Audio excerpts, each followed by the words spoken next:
What is up, everybody? Welcome back to another Thursday night live stream. Let me get some music on here. So, as we get started here, just forewarning you, I am in a new location. This is the new house. The set looks very, very similar right now.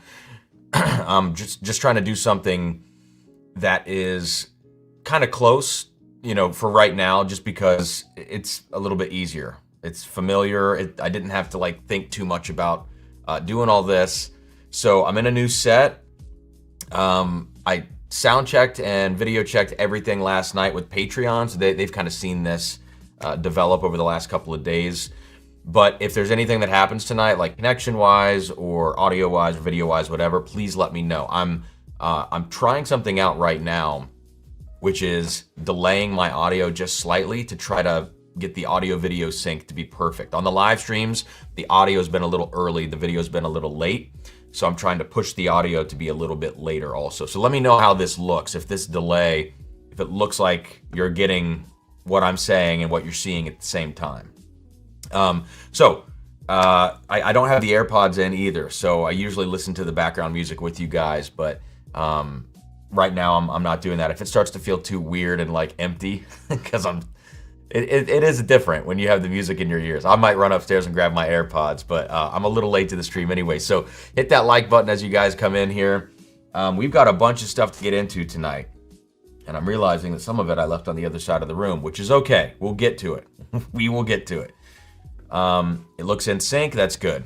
Yeah, I downloaded an old live stream today, and I mapped it out, and it was 4 frames slow. So you have to divide, milliseconds by 24 frames per second. You get 41.6 milliseconds is each frame, and then I was 4 frames slow. So my delay is set to 170 milliseconds to try to even this thing out. So we'll see. We'll see if it works.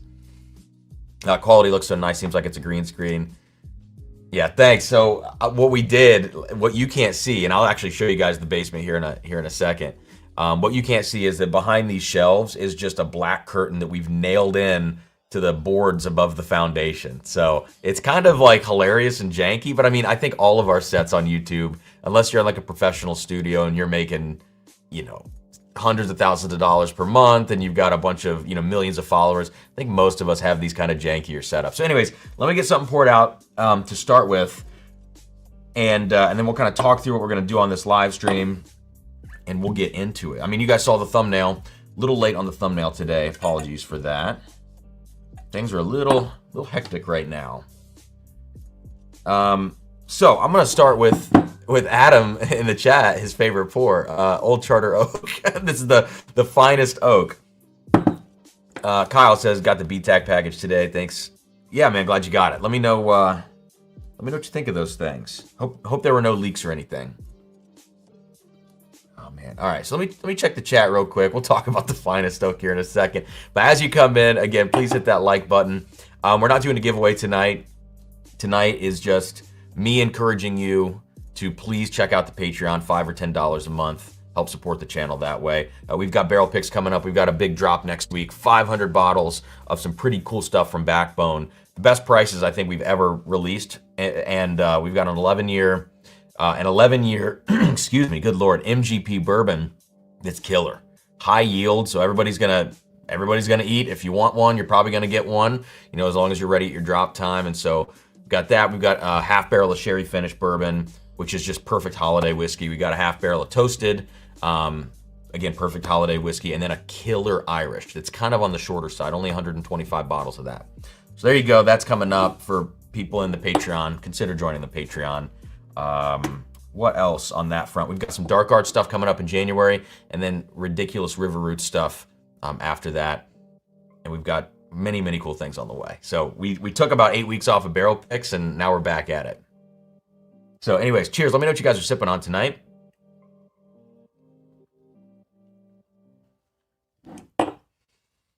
Okay. We've got Travis in here. Jason, good to see you guys. Looks like Jason can't stick around.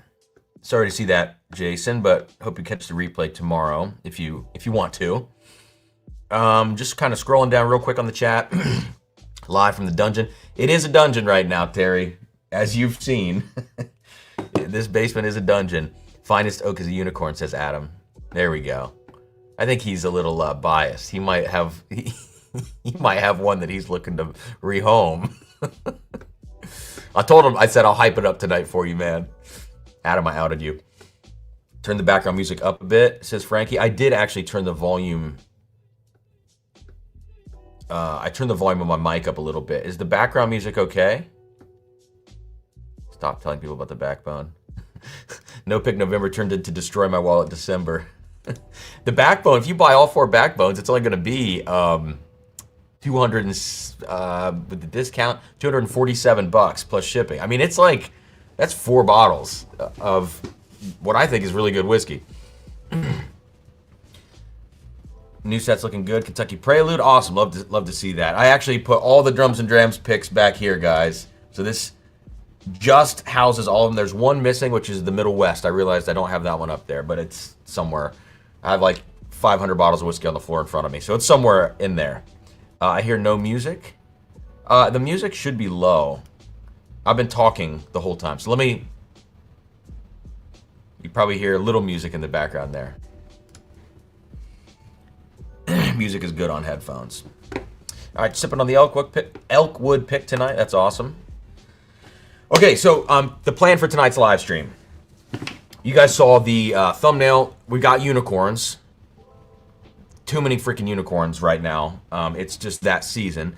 So we can revisit this. If anybody's interested in a revisit of the Blade and Bow, probably not like a solo revisit. That there's not really a need for that. But if it makes sense with any of the comparisons that we start doing tonight, you guys let me know in the chat. Because there's no giveaway tonight, I'm rapid fire tasting. I love doing these when there's no giveaway. I don't have to track super chats, and we can, like, you guys can guide this thing. You know, I've got ideas of what I want to get through, but you guys can guide it. Hey, Brett, I saw the Brett's in here. Brett, I have that sample, the FMM 69 sample. If you want me to do that as a blind or something on this stream, you let me know. We can jump into that. So we've got unicorns, right? We got the Blade and Bow. This was cracked last night. This is maybe the worst financial decision of my life, but this was cracked last night. The Michter's 2025 version. Yeah, it was definitely a unicorn bottle for me, something I never thought I would get, and we'll get into it. My tasting last night was very like rocky, so that was for Patreon. We'll see tonight what this is all about. Is that a 17 King? Well, no. So the King of Kentucky, where's it at? This is an older King of Kentucky. Speaking of unicorns, this is probably the last like mega unicorn on the table. This King of Kentucky is the one that I'm going to be using as a baseline. This is the 17-year 2025 version. I got a sample of it. This live stream is going to serve as my King of Kentucky review for the year because I have too many videos to make before the end of the year. And so that kind of brings me around to what I wanted to say here. Outside of the unicorns, everything I taste tonight, except for the unicorns, because some of them I want to save for videos, but everything I taste tonight, all the blind tastings I do right now with this Old Charter Oak, I'm going to give scores to everything, and I'm going to write them down in my little notebook next to me, because I need to log all of these scores, whether or not these things get their own video, dedicated tasting. I have to log these scores so that I can figure out what I'm going to be pulling as like a top 40 of the year to then go through and retaste and a couple of blinds on live streams at the end of the year to kind of do my final ranking of like a top 20, top 25. So I have to get scores in for everything. So that's the goal of tonight's stream, is to go through all of these blind samples. I'm going to grab my blind sample box. I'm going to start pulling some. We're just going to rapid fire through those, give some ratings, give some notes. And then at the end of that, I don't know how many I'm going to do, we'll start peppering in all of these unicorns and kind of dive in. I don't want to do the unicorns first, because if I drink Blade and Bow 30 and then I go pull an Old Fitz 7 sample, I'm going to just take a steaming hot dump on the Old Fitz, because, you know, you can't drink that stuff after Blade and Bow 30. It just doesn't work. So we'll see. I'm going to guess 1500. What'd you pay for the M20? 33. Like, I paid full secondary for it. So that's, you know, the benefit of having the channel is that, but also it's it's still a huge, it was like the biggest whiskey purchase I've ever made on a single bottle. So when you do that, there's kind of that thing where you want to like it, of course. I think everybody has that. But I think I've kind of gotten over that a little bit where sometimes it's fun. Like you spend too much money and you're like, damn it, that sucks. But also I can give an honest take on the whiskey, you know? Yeah, it was stupid, guys. Listen, it was my housewarming gift to myself. That's what we're going to say. What's up, Dustin? Man, good to see you, bro. Good to see your name. We're getting into some crazy stuff tonight, man. So let me go grab real quick. As I do this, we got more folks jumping in. Like button, all that. Check out the Patreon, please. I'm going to grab my blind sample box. Give me 2 seconds.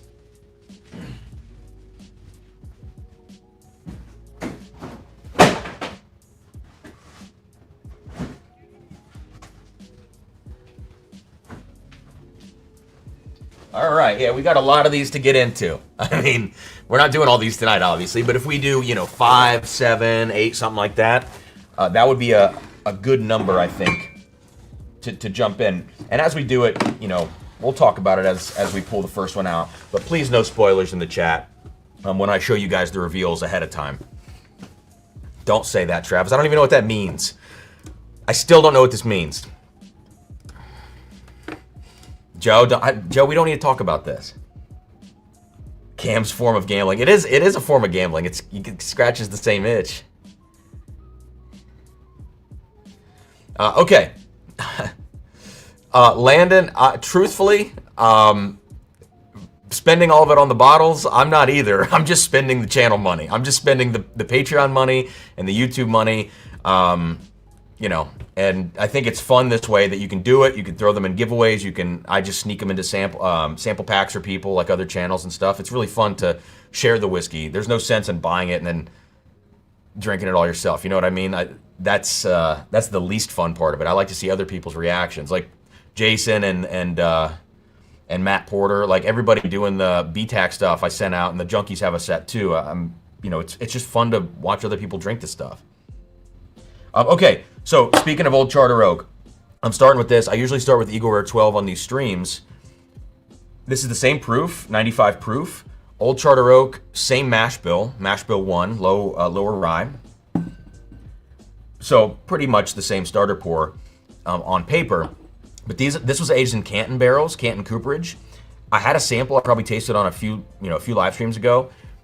I think this stuff, listen, is this a great whiskey? No. Like objectively speaking, people are going to spend even SRP, which is $80. People are going to spend SRP on this bottle. And they're going to be like, why did I spend $80 on this bottle? But sometimes you have guilty pleasure bottles. And this is my guilty pleasure bottle, I think.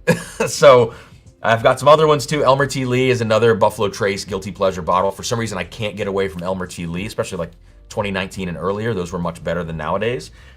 But this Old Charter, I don't need to do a full review. I'm going to score it real quick. But what I love about it is it's like whipped cream. Like that is the main note with the Buffalo Trace honey in the background and a whisper of like cherry. Just a whisper of that like cherry brandy kind of note.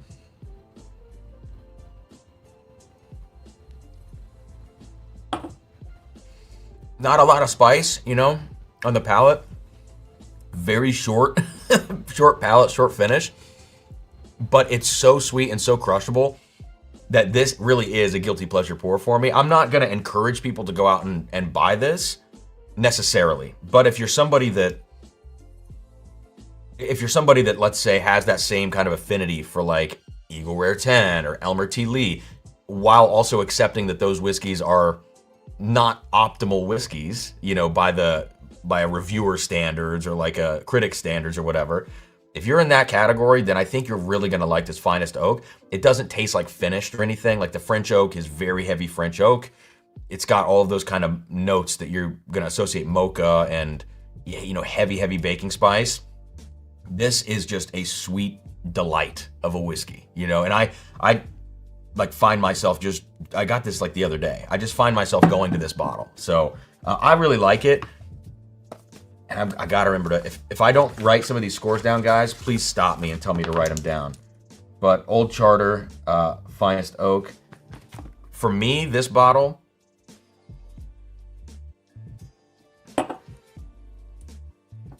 mean, I think it's like a 74. I think it's like a 74, you know? I don't know if that's generous or what, but I just love this stuff. So anyways, that's my shameless plug for Adam. What state do I live in? I live in Ohio. I want to try the new cheesy gold foil. Oh man, I know. I have no idea what that's going to be like. I pass on Elmer at 100 all the time. See, I wouldn't be stocking up at 100, but I would definitely, if I saw one at 100, I would buy it, you know? And that's just me knowing that it's a guilty pleasure whiskey for me. Yeah. So, anyways, we can move on from that. One other whiskey that I should probably taste. Let me see. Did I pull the... There's a Four Roses bottle that I need to make sure I have here. I didn't put this on the thumbnail, but we're going to taste the new Black Friday 15-year single barrel. So one other bottle I think I should taste before I move into just like ripping some blind samples here. Joe, this is it's a new set. It looks similar to the old one. It's going to get adjusted. I still don't have everything over here from the old house. And obviously the shelves are a little bit bare over here, and lighting is not perfect, but you know, it's getting the job done. I think I might go Sagamore 10, because I've had a lot of people say, you know, that I need to taste this stuff. I need to review it. I've had my bottle for a few weeks now, and I just hadn't gotten around to it yet. So if you guys want to see any comparisons to this, let me know. I can try to find, you know, bottles for that kind of a thing. Mike says, what time are you going live? Dude, I'm live right now, Mike. You know.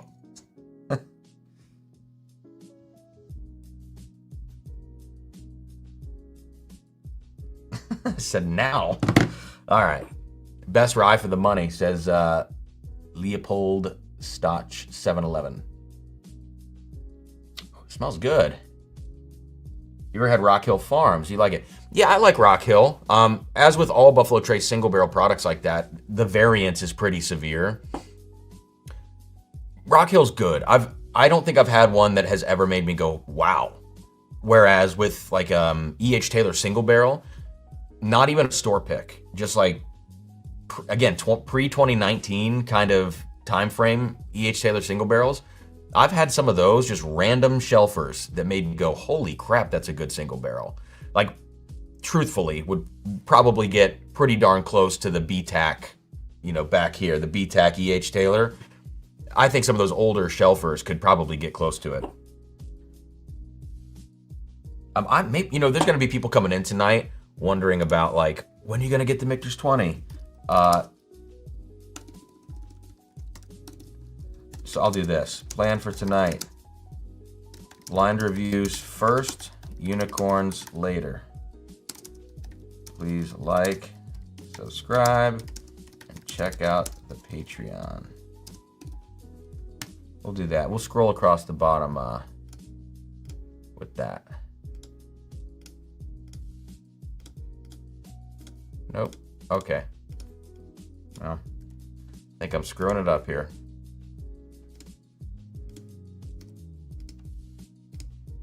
There. Beautiful.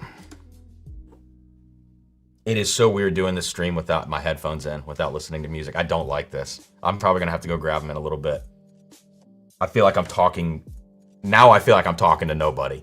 When I have the headphones in, there's like something in my ears and it makes me feel comfortable. All right. So let's go to Sagamore Rye 10-year. This is proof. Where are we at? 110.8. I know I'm late to the game on this. Anything I need to know? Nothing on the back. I mean, it's MGP, non-chill filtered. That's great. Okay, cool. Faced with the reality. Yeah, dude. The silence is deafening. That's hilarious. You know anything about M20? What's up, Mike? I'm a big fan of Rock Hill Farms. The mouthfeel is what makes it. It does have a little bit more spice to it, I think, for sure. All right, so this Sagamore 10, it's very, very citrusy. Like, this is very much a rye profile. That sounds stupid to say that, but let me finish my thought now. The 8 years, The 8 years were way more dark fruit, and I don't know if the 8s or the 9s were more like cola root beer. I can't remember, but I know at least the 8s had more dark fruit. This is like much more like, I don't want to say herbal. No, it is. It does have a little bit of that herbaceousness to it. Like a little bit of the oatmeal cookie vibe that you actually get on Thomas Handy. It's more refined here. It's more aged for sure. So I don't dislike it, but I guess my expectation going into this was what I've had on the previous years. And I think it's kind of interesting that the profile is shifting so far. And I can compare, actually, I have an 8-year right over here. I can see it. It's batch 2A. I don't know if 1A or 2A is better. I can't remember back when this 8-year came out. We can do a little comparison after I score this one. Was able to stag 2 17-year bullet single. Oh man, I'm so curious about those. So yeah, let me go to the palate on this. Oh, it's a good palate though. Oh, it's very good. It's funny, coming off that old Charter Oak, this is like lighting me up. It's only 110 proof. That old Charter Oak is like drinking whipped cream, flavored something, you know? Dude, this Sagamore 10 is great. This is really good. My gripe is purely subjective, which is that I just wish I wish the whiskey had this level of like, this is so put together. So take how put together this is, how well blended, how well it drinks, but just apply the darker profile of like the 8-year stuff, which we'll see if I'm wrong on this, and I very well could be. I could be misremembering. But if it had that darker profile, it would be like a lights out whiskey. For me right now, it's just a damn good rye. And if it's pretty available, which I think it is, there's no reason to kind of not buy this if you like rye whiskey. But it does remind me it reminds me of an older Thomas Handy at a lower proof with more refinement. And I never really get those notes. I don't want to say I never get that from MGP. It's that maybe I've never had an MGP rye taste so much like Thomas Handy to me. Yeah, I don't know. Does anybody else think that? First Sagamore 10-year pick in downtown Annapolis, January 21. That's awesome. No, this is not their own distillate. This is MGP. So what do you guys think in the chat of this Sag 10? I mean, it seems like I've seen a couple of good comments. Kind of scrolling around here. Thank you, Mojo. I'll do another sip. There is something in here behind that, like, very rye forward, like, citrusy, like, lots of orange, and that slight oatmeal cookie thing with some herbal notes. Something behind all of that. I think it's tobacco. I think it's like, I don't get a ton of oak here, like not in the root beer cola oak way that we have tended to get on MGP ryes over the last few years that have been on the barrel market. I don't get a lot of like that deep rich oak. It's like and usually tobacco is a note that goes along with oak. I think in a lot of cases, think about like Jim Beam products or highly aged Jim Beam, highly aged Heaven Hill. This is just like standalone tobacco in the background, which is kind of, I don't know, curious or something. Oh, it's not a standard 95.5. It's a blend of 5140. Okay.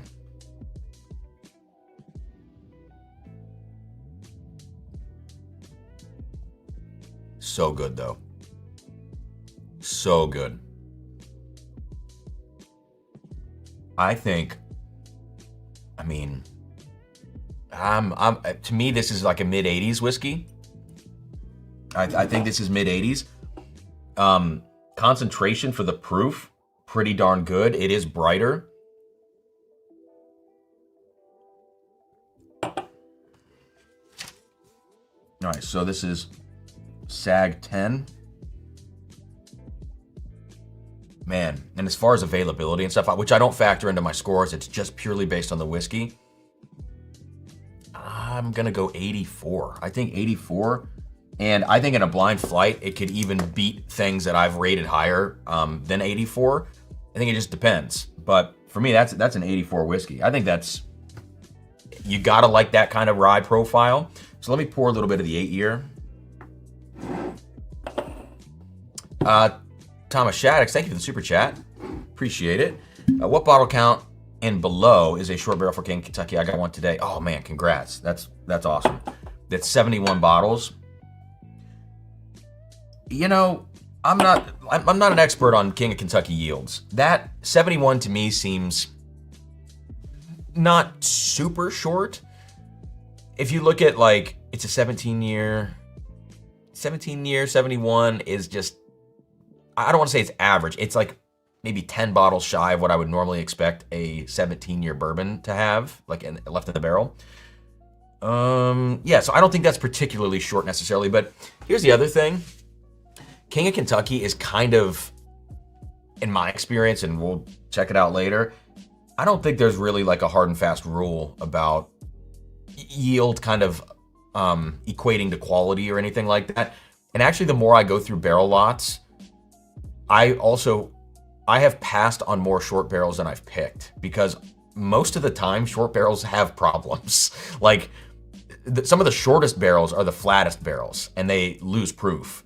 I think a lot of those are leakers, not freak barrels in a good way, but just they leaked a bunch, you know?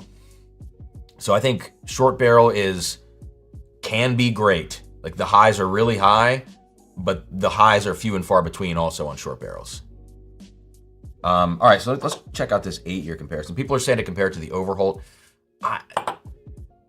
I'm gonna save that comparison for like end of the year blind, I think, because I mean, here it's just gonna be a matter of preference in a lot of cases. Whereas I think when I have it in a big pool of things and I don't really know what anything is, it's still a matter of preference, but at least I don't know what's what, you know? Oh, wow. I didn't even think that I was smelling the same. Yeah, that's not even close. I mean, they're very, very different profiles. Wow. Speaking of Sagamore, I'll send you a Sag High Rye bottle if I can find any more. Otherwise, I'll send it to you. Thanks, Mike. Yeah, let me know if you find a bottle. I'd love to check it out. I mean, their distillate's great. Always love Sagamore, says Nick. Yeah, I need to hit them up and see if we can do a pick.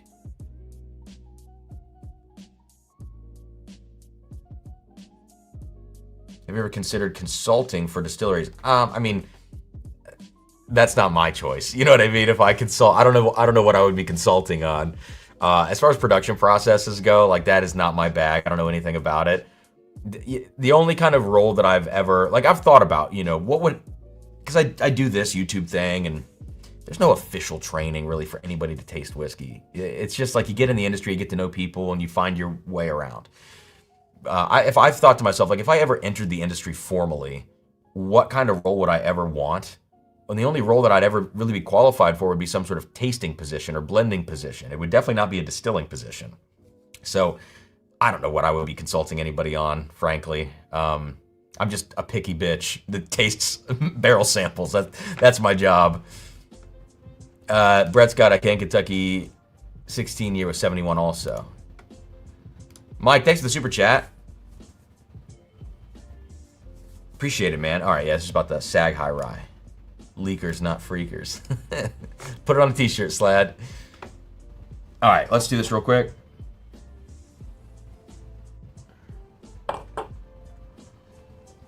Yeah. So, this has been open a while. It's actually a higher proof, very slightly, this 8-year.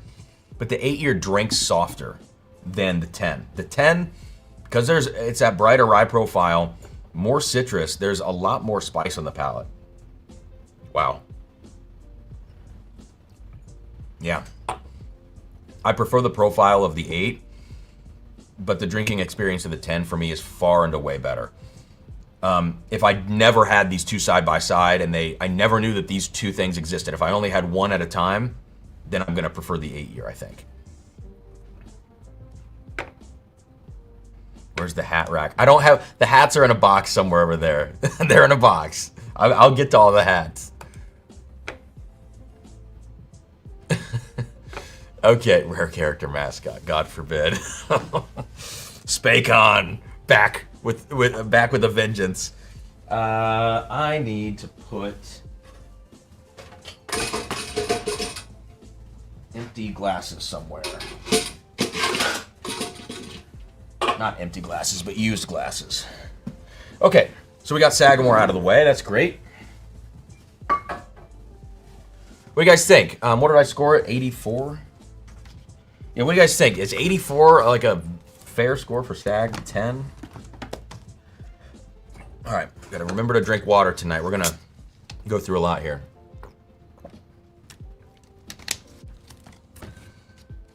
Okay. Let's go graphics. I need to look at the thumbnail to make sure I don't. Sometimes I just forget to taste things that I put on the thumbnail. The Heaven Hill. I'll get to the Heaven Hill in a second. That'll be not a rating. That'll be first impression because I want to do a video on the Heaven Hill 90th. So now let's do a couple blind samples, guys. Do a couple of these. I've got the cards here. Remember, please no spoilers if I show you what's going on. I'm gonna pick one from this new pile. I don't have the tops labeled. They're new as of like a month ago, so I don't actually know what these are, but there's like a subset in here of a few samples that don't have the tops labeled. So I'm gonna grab this one, 8124, reveal cards on the top. It is, I haven't sealed it. Sarah made these and I never put them in the box before we moved. So let's do this one, B258124.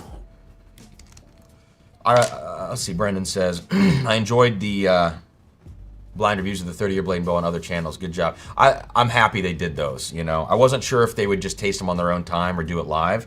I'm so glad they did them live. Or, well, I guess in Matt's case, he did the 1 ounce Wednesday. Are you planning a Rye of the Year blind? I don't know.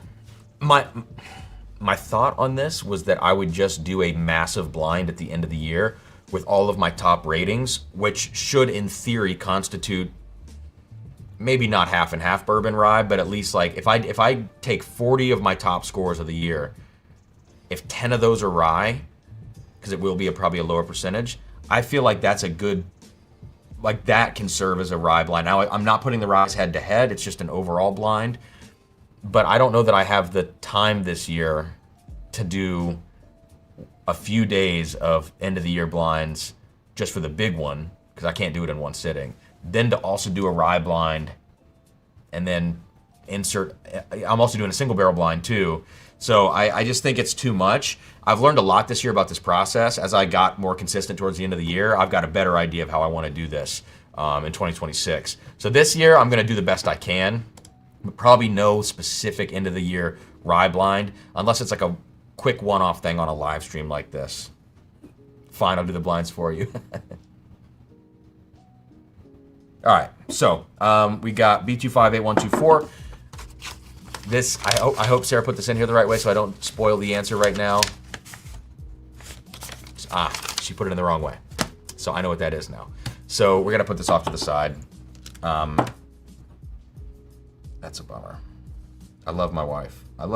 She's great. She's great. Here's what I'm gonna do next time. I'm gonna turn my head and hold it up and you guys tell me which side is which. Because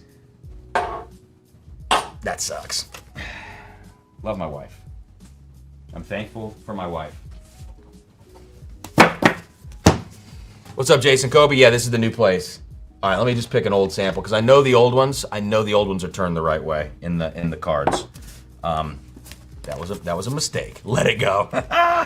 Let it go. She's asleep. She's not watching. We're good. All right, here's another one. B254411. All right, let's get this poured out. This one should be fine. Color on this looks fairly light, actually. Be positive. All right, so just to be safe, though, I'll hold this up. Please no spoilers in the chat. I'll hold this up right here. This, you should be seeing the answer right now, though. Let me know in the chat, please. 5, 4, 3, 2, 1. And I will cover it with the other one just in case. Did you guys see the answer? Please don't say it. All right. On to the nose of this blind whiskey. Cool. Thank you, Mark Vasco. All right, on the nose. Very floral. This is like, it's like lavender on the nose. Floral lavender, honeysuckle, like very, very floral. And floral and like pear, maybe pear is actually the main fruit note. Floral and pear. Little bit of, I said honeysuckle, I was gonna say honey sweetness, that's in there for sure. All right.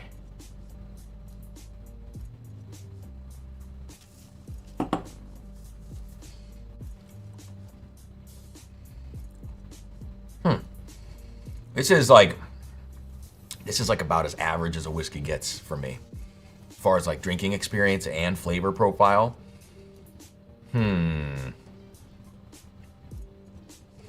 And it has what I sometimes when I get these notes, when I get like lavender kind of notes and a lot of floral, I say it tastes like a dryer sheet. You know, when you smell a dryer sheet, this has a dryer sheet thing in the finish, like not chemical, you know, but like. Something like that. Yeah. This is fine, you know? Whatever this is fine. As I go back to the nose, there's just a hint of almond in here. So a little nuttiness, but it's not peanut. It's more like almond. And just like this whiff of, I guess, cocoa powder. So a little darker sweetness way, way in the background with the almond note. But by and large, first impression on this was just all that floral.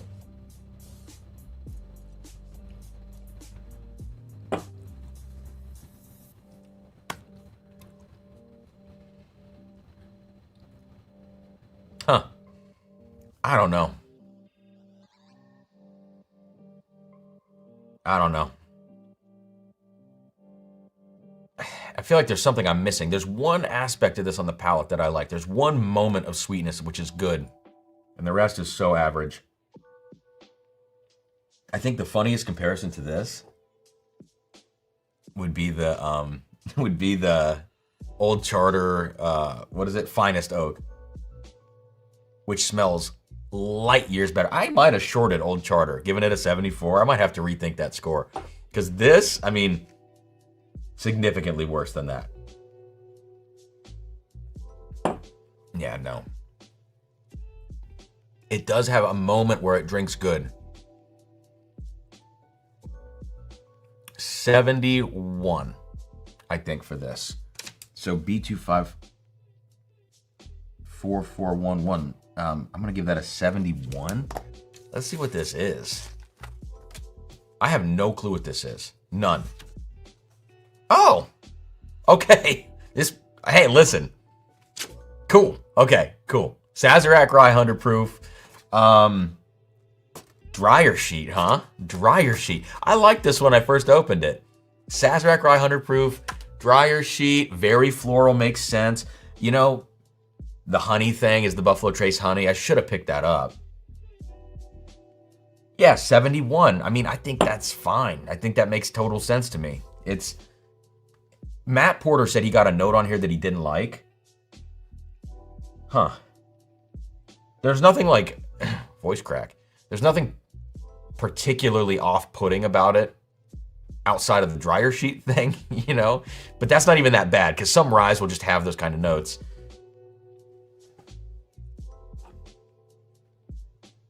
I'm gonna grab this, the Sagamore 10. Oh yeah. Stark difference.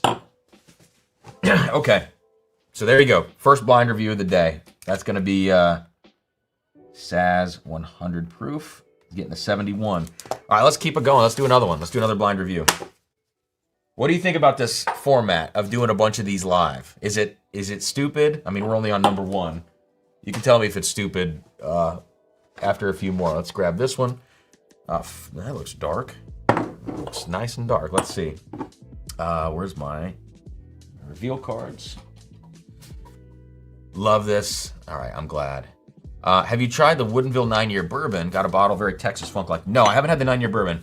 I just got a sample recently. I think Joe W. sent the sample of the, is it the 8-year rye? Which, listen, definitely tastes like a Sharpie in a lot of ways. However, I do think it's a cool profile. Very divisive. I think some people are going to say this absolutely sucks ass.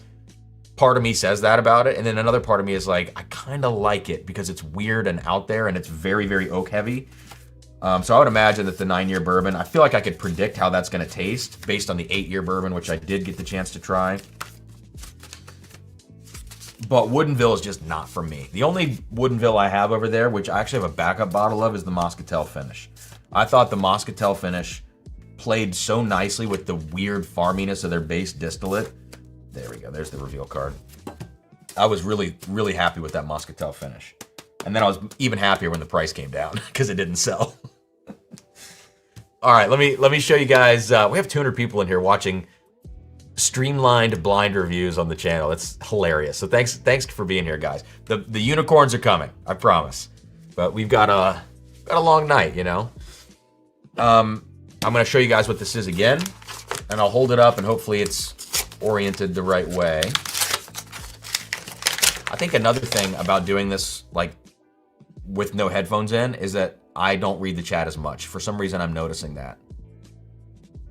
I think I have to talk more to fill the room because it's totally silent for me now.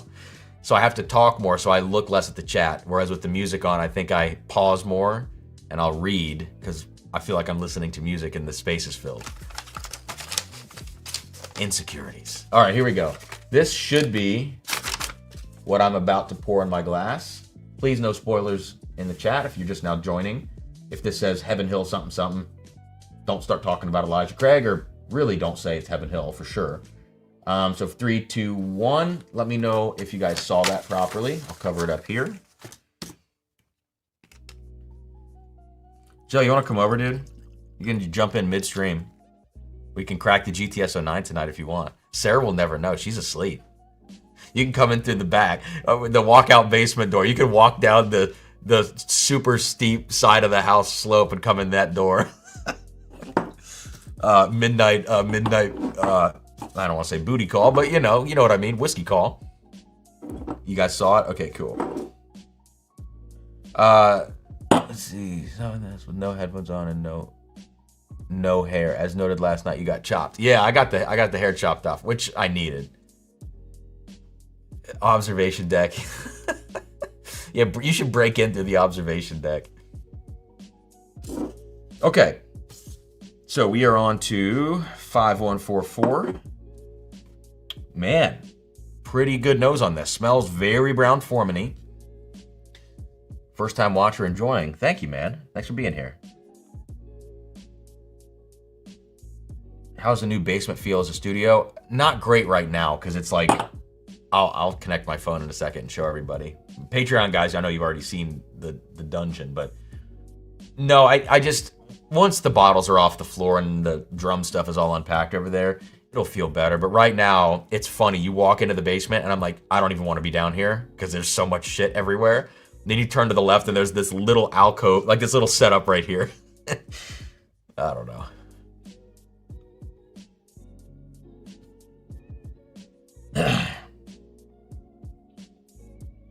Oh, Tony, feeling pretty personally slighted here. What happened, Tony? Did I miss something? Oh, shoot, man. Sorry, I missed your super chat. Can't love the new house. Hate to be this guy on a live stream. Don't know how else to get you to respond to DMs, emails, and comments. Tony, I'm sorry, man. Like, I promise you I'm not ignoring you. I absolutely promise you. And I'm sorry that the super chat is the way you got my attention because I feel bad about that now. They had to pay money for that. I'll get back to you, dude. Truthfully, I'm not even reading my emails right now. If something comes on my phone when I'm on my phone, I'll click it open. Otherwise, I'm not reading my emails and I'm not reading DMs. So I do apologize. I'm a little overwhelmed right now. So, but I'm gonna write this down to look for your stuff.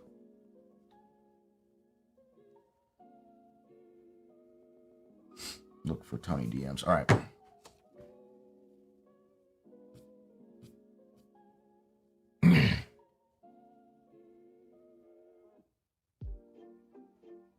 All right, so on the nose, this is, again, Brown Forman-like. And this is one of those situations when you smell something and it's so well integrated that it's hard to pick out individual notes. It's like all hitting me as one kind of, I don't know, smell, you know? It's I can't pick it apart for some reason. In these situations, I'll just go to the palate first.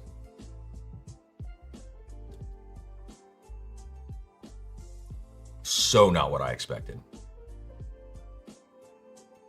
That was a left turn from what I got on the nose. Very spicy. Wow, I'm gonna show you guys one more time what this is. Turn my head. What is going on with whatever this is? That was so much spicier, and like the nose feels rich and, again, well integrated. And what I really mean is like dark fruits and chocolate and lots of oak and kind of charcoal, because it has that Jack Daniels kind of vibe to it. Then I get, but it doesn't smell high proof. Then I get it on the palate and it's just screaming.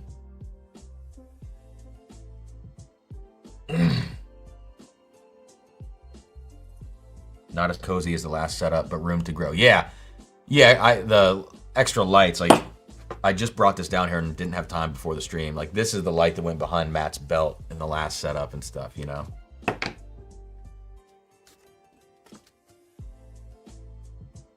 Huh.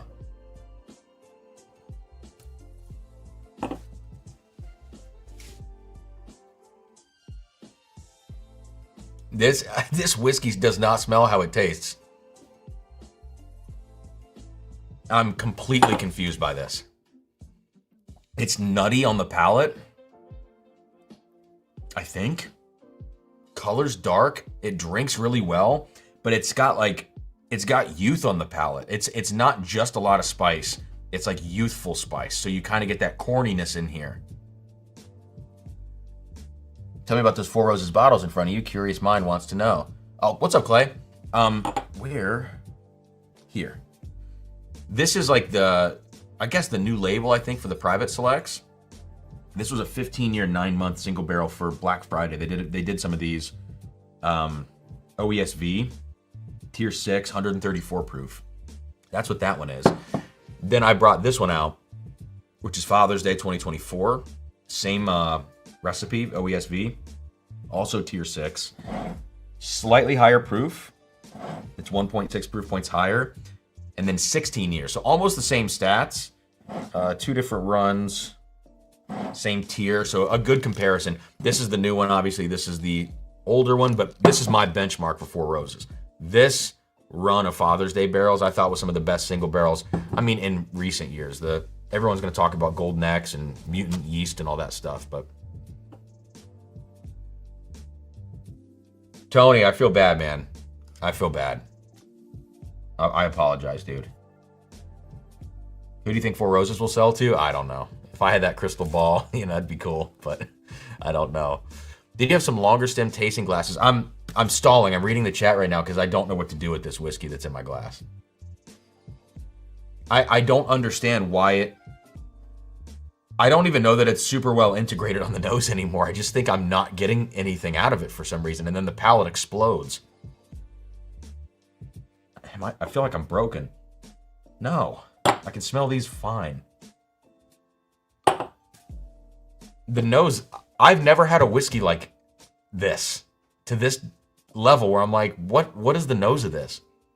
I don't think it's well integrated anymore. I think it's bullshit. I think the palate is what is the only thing that's giving me anything on about this whiskey.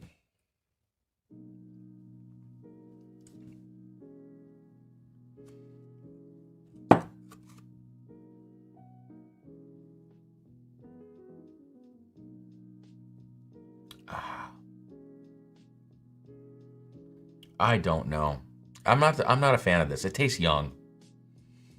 But there's a lot of chocolate in the finish.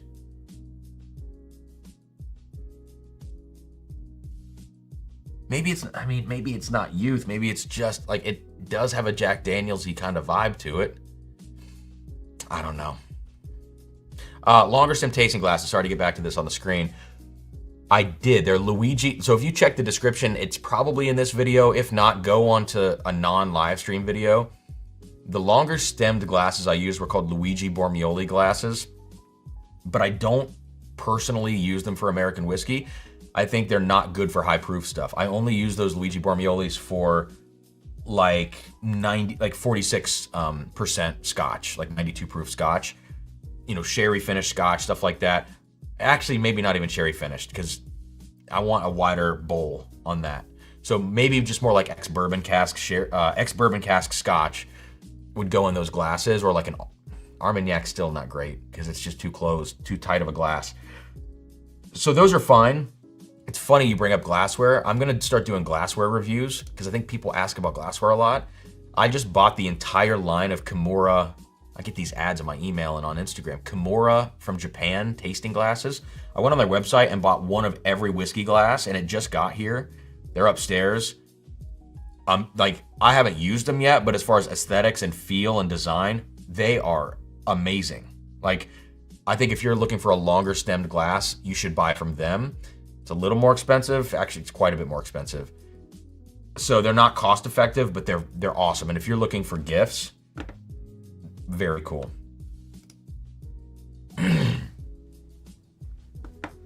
and they have their own version of a universal tasting glass as well, which is cool.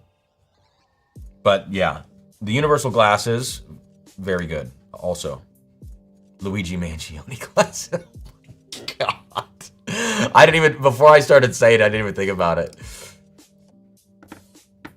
I agree with Brett right here. I agree with Brett on this, on the Father's Day specifically. 2024, not 2025. 25 was not as good. And not even just not as good. It was not good for me. I didn't like it. Okay. All right. I gotta score this. I'm stalling. I'm still stalling.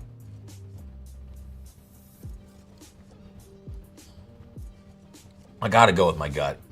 I'm trying to make excuses for the whiskey. Like, I don't even know what it is. Why would I make an excuse for something that I don't know what it is?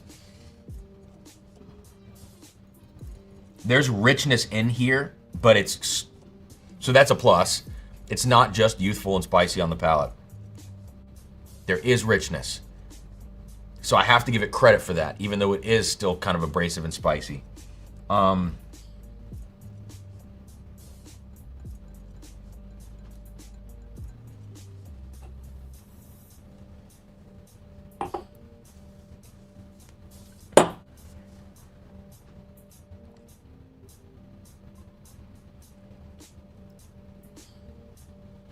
I think I shorted the old charter. I'm gonna go 75. Whatever this is, B255144. 75. This is just the nose is off, but the palate has great richness. It's very intense. Okay, yeah, this ain't it. Michter's Barrel Strength Bourbon. I did a preliminary score of this on a live stream at one point. Let me look it up. It's right here. I got the spreadsheet pulled up. I have a computer over here if you see me looking this way. Michter's Barrel Strength Bourbon. I gave it a 75 last time. I'll take it. I'll take it. So hit me the same way tonight. Michter's Barrel Proof Bourbon. So not worth buying that. It is. I can't even make an excuse to pay that price for that bottle. Not a chance. Let's move on. Oh, Slad bought some of the Kimura glasses. Dude, the Kimura glasses, the feel, like, I don't know which one you're talking about. The Barber glasses? Let me look it up real quick. Kimura Barber. Oh, yeah, yes. So those are the ones where I didn't know what was what. I was trying to determine, there's A1, A2, A3 of the Barber glasses, and they each just have, like, gradations of this, like, pattern on the glass, I guess, and how far it goes up the glass. My favorite is the one that actually went up the furthest because you grip the glass better because it has that pattern on it. Either that one, which is AO3, or AO1, which is the clean one with no pattern. But yeah, those are like, just to give you guys an idea on the price of these glasses. Is this a 2-pack or a 1-pack? Because it's 114 bucks, which is, I think that's gotta be a 2-pack. Right? Category. Whiskey glass. Let's go to whiskey glass. I don't think... There's no way a single is $100, right? Oh my God, is it $100? Jesus, I didn't know that I spent that much on those then. Okay, well, maybe I shouldn't recommend those. I haven't tried those yet.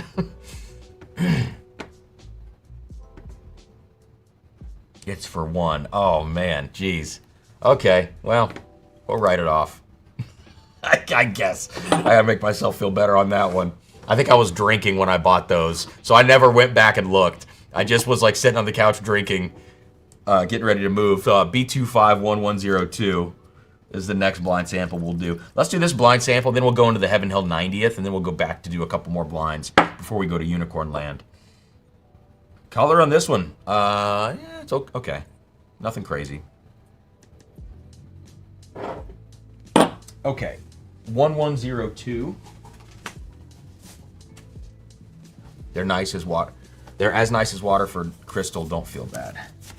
See, I haven't used them yet. The design is great on all the glasses, but my main concern is going to be, you know, how do they function? A few of them, the opening on the glass is too small, I think, to get a good nose. So I'm already kind of writing off a few of the glasses. But a few of them also look really nice. Like proportions look good. Bowl size looks good, which is, again, so nerdy to talk about.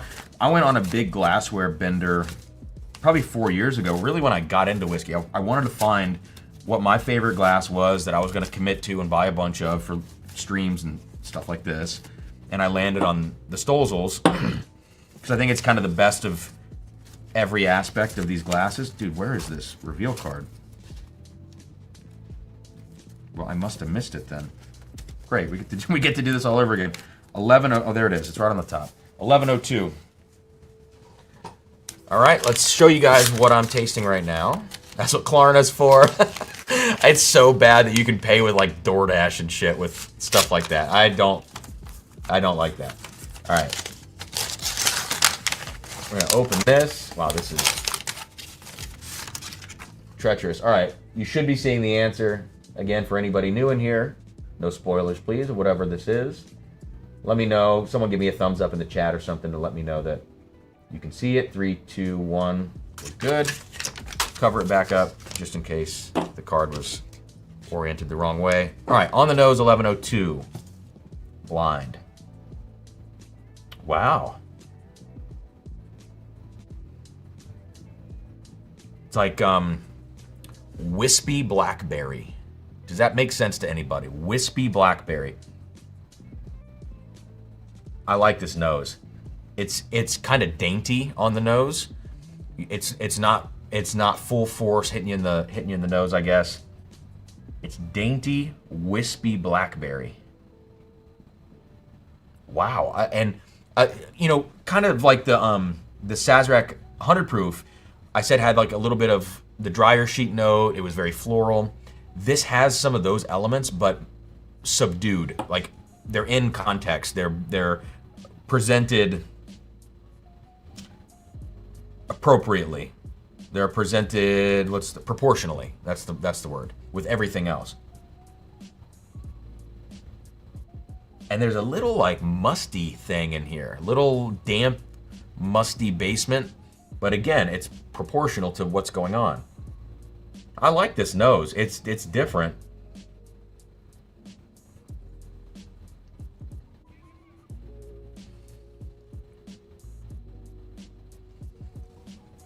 Shockingly good.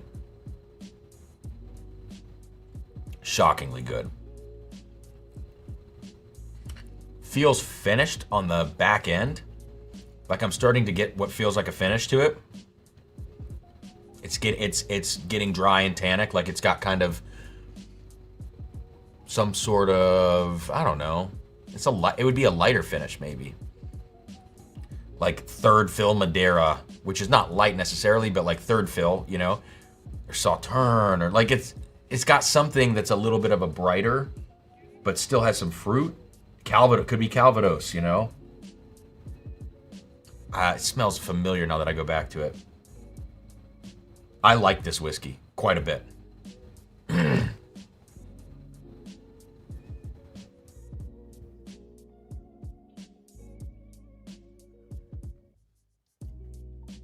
It's so good. This is good.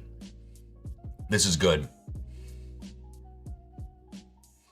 It is very spicy. This might be a rye whiskey, I don't know. If it is a rye whiskey, it's more cinnamon rye and pepper rye than it is herbal rye. Wow, I really like this. I really like whatever this is. Zero ideas as to what this could be. But if it's finished and it's a rye, I don't know that I have any of those. And Matt Porter made me buy this bottle. When I say made me, I just mean he suggested it and I bought it. Just like I told him he had to shoot another 1 ounce Wednesday this month. Twist my arm. He said you got to buy this Hogback Rye, which was like I think it's a rum finished rye. I think that might be the only finished rye I have in this sample box that I can think of. But it doesn't matter. Whatever this is, the finish has that twang where it gets sour and it gets dry. It's my only complaint, but I think this is a finished whiskey. And so if it is a finished whiskey, you just kind of have to expect that. That happens on most finished products.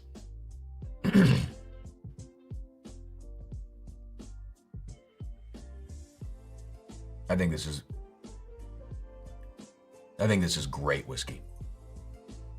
Little cornbread note on that last sip though, which showed some youth. And I think it is probably a little bit youthful anyways. But I think it was hiding it really well. Came through a little bit there.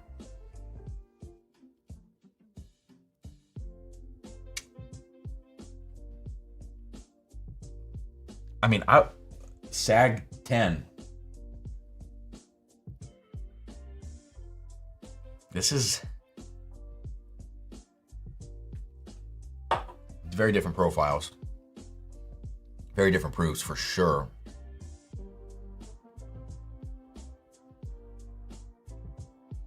Man, for some reason I like this whiskey a lot.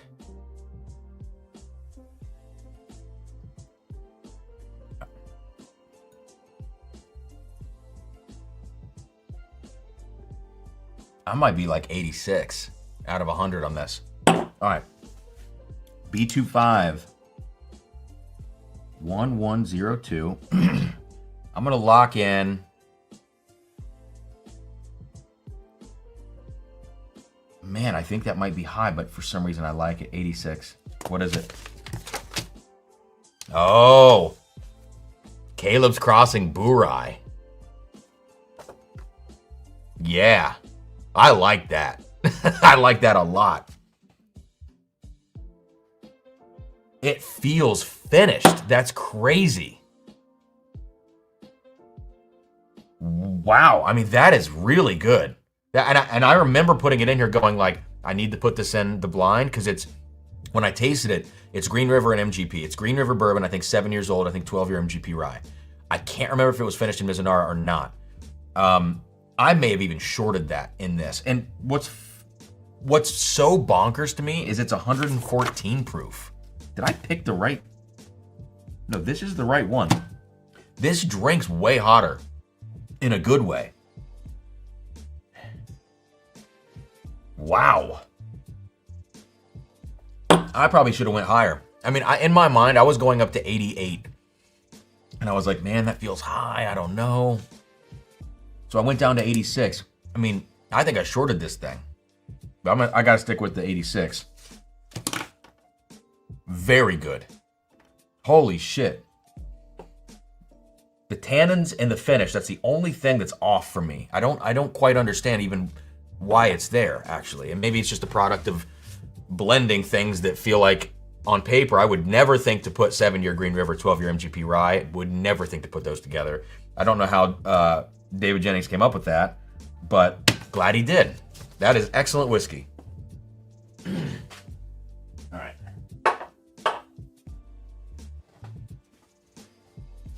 Wow. I don't have I had a press release, I think, for it. Caleb's Crossing Boo Rye. Let's see here. Bourbon Rye blend. Did this like land in a Mizunara cask at the end or no? Is that just Raconteur?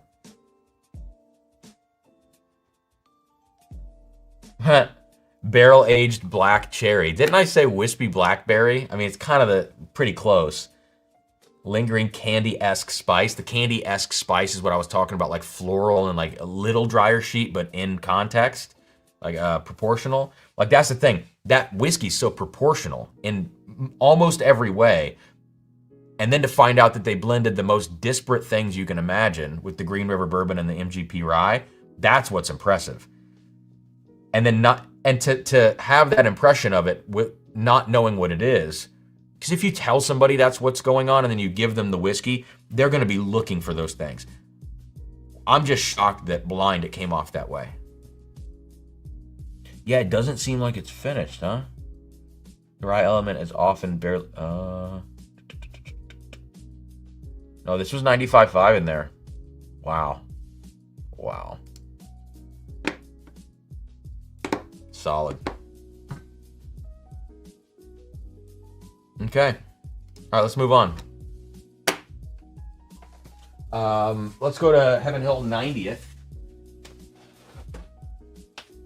Let's get this down. Joe, what's the price on it? I mean, like for me, I gave it an 86. I probably shorted it. I think the price is probably fine. If it's like, what is it? Like 125 or something? After shipping, yeah, it might hurt a little bit, but I think it's just a very quality blend. Here, let's put this here. I can just make this look totally ridiculous. Okay. Sweet. 150, yeah. I mean, that's the upper limit for sure. Yeah, I think for that. But yes, I think it's very good whiskey. Would love to compare with Cafe Cadence. I can do that. And actually, that's a good idea. Cafe Cadence on this, proof is going to be damn close. Age is slightly different. What's another Heaven Hill product? Oh, what's it called? Master Distiller's Unity, which I think I have over here. Yes. So I'm going to grab Unity, and I'm going to grab, selfishly, a barrel pick. I know, but the stats make sense. And I don't exactly know where that's at. Hang on. Oh, I might not have one open. If I go and rip another one open and I do have one open, that's going to be a little disappointing for me. Berry, Symboltown. Give me one sec, guys. No, I don't think I have one open. So I'll grab one off the backup shelf here. I just got to do a quick glance around the room to make sure. Yeah, I think I killed the last one off. Okay, let's open one.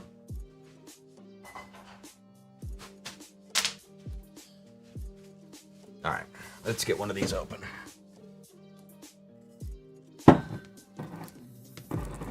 Because I know I had a bottle that was really low, and I was probably thinking like, yeah, you don't need to open one unless you're going to drink from it. Because I'm looking on the floor right now at all the floor whiskey, and I don't see any River Roots tops. Well, there's one. Shit. No, that's not it. Okay, we're good. We're good. I tried to keep all my own barrel picks together when I moved. Put a hurtin' on the Unity? No. I sampled this out. That can kind of tell you my impression of the bottle. Well, really the price point. All right. I'm gonna get this poured out because it's a fresh crack. We can just let it sit. Okay. And Unity, I'll just pour it all out right now, but I'll just review, not score. This is just a preliminary tasting. This is kind of an exploratory tasting of this 90th. let's get this kind of out of the way. There we go. That looks good. Here's the deal. Heaven Hill 17 introduced, well, no, it didn't introduce this shape. I think maybe like the 85th anniversary or some previous bottles, 27 year. One of those introduced this bottle shape. But my first one of these in this shape was the Heaven Hill 17. And I just have an affinity for this bottle shape. I don't know what it is, the whole design with the box. And so to put this in a box, to have this whole combination of branding for something that's more available than like Heaven Hill 17, 18, 19, 20, I don't think it cheapens the product. I think it feels good to get something with this presentation in more people's hands. I do really like it. Okay. Ooh, we got a tanager today. Nice. Yeah, still Austin. I thought they were kind of done sending me stuff. Katie, which is like their person there, emailed me a couple days ago and was like, do you want a sample of tanager? I'm like, yes, thank you.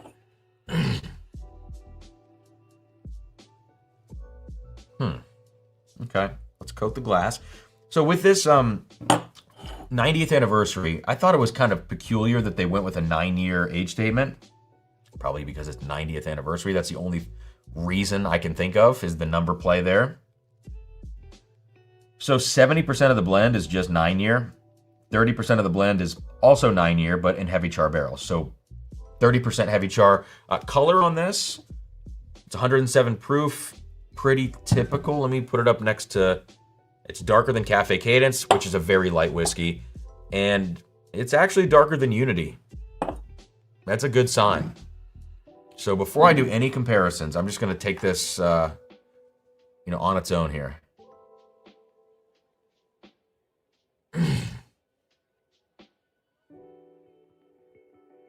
Yeah, Terry, dude. I got to put that on the screen. Come on. Dude, I didn't even get a fade, man. Oh, I did get a little fade. I guess she went with the fade. If I put gel in it, it's going to look fine. I always get my hair cut this short. I don't know what you guys are saying. When I get it cut, I get it cut this short. And then I let it grow for 12 weeks. And it's horrible at the end. It's so long.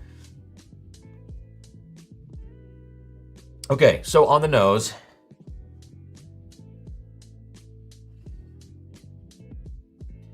To me, it's just quintessential bourbon on the nose. It's the thing where I always say, if you're a kid and you watch a movie and you see some old dude with a beard pour whiskey, bourbon into a glass in a movie, and you imagine what that's gonna taste like or smell like, that's what I get here. I don't know if that's a criticism or not. It just kind of is what it is.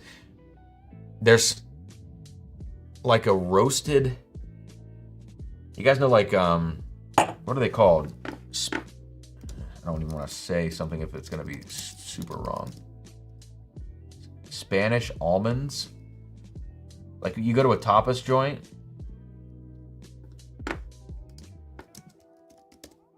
Is it just roasted almonds? Yeah. Yeah, it's got this roasted almond note. It's not really peanut. It's like roasted almond, kind of burnt caramel, like the heavy char thing I think is coming through. Yeah, it's very caramel saucy, but it has that burnt tinge to it. And it's not super accessible on the nose. I feel like I can't get underneath the top layer. Marcona almonds, there you go.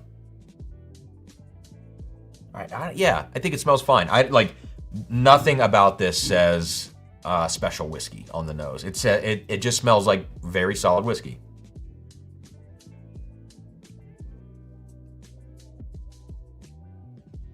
Palate's pretty good. A little dry, actually pretty dry on the end. It gets smoky. The heavy char really comes through. Even 30% of the blend, very smoky in the finish. And coffee. It even is like getting into coffee realm on the finish too. Huh. Oh man. What was the price on this? That's really the Heaven Hill 90th SRP. Got a couple new Patreon members, guys. Thank you. SRP around, AI says around 125. I don't trust AI on some of these pricing things. No, it says 125. Okay, 125. Let me compare it to these other two. I think that might be a buy at SRP. Not at secondary, probably. But SRP, maybe. It's a little milky. It's almost like almond milk. Yeah, it's like almond milk on the, like, in the way, way back of the finish right now. I'm starting to taste almond milk, and then I went back to smell it, and that's what I'm getting. So that almond note that I'm talking about is very present throughout this, but in different ways. You get that roasted almond thing on the nose, and then this thing in the finish, which is like almond milk.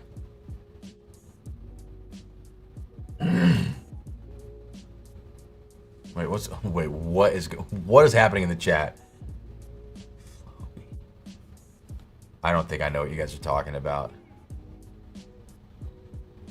Oh, Joe. Sarah gets out the... Hang on. What are you guys... Okay, I missed all this in the chat. You guys are assholes. Okay, SRP was already set up there 5 minutes ago. Cam got the ears lowered. Oh my God. Is there a wait list for the higher Patreon levels? There's no wait list. That's not how Patreon works, unfortunately. It just is a free-for-all. When someone leaves, the spot opens up, and nobody gets a notification about it, so it kind of is what it is. So but you know, most barrel picks, if you're especially in there for barrel picks, most everything is going to make it down to the $10 tier. Like, unless it's a super short barrel, buying has slowed a little bit, and supply is always pretty solid on these picks. So it seems like $10 tier, if you're ready at your drop time, you're good to go. There's no way for me to do that, unfortunately. Not with the functionality of Patreon. It's just not a reality that I can do that. That's kind of what sucks, is that there's no way for us to make that happen. I always prefer the cashew almond nuttiness over the peanut for beam. I agree. I like it, like the fattiness of a cashew note in whiskey. I think is really nice. Okay.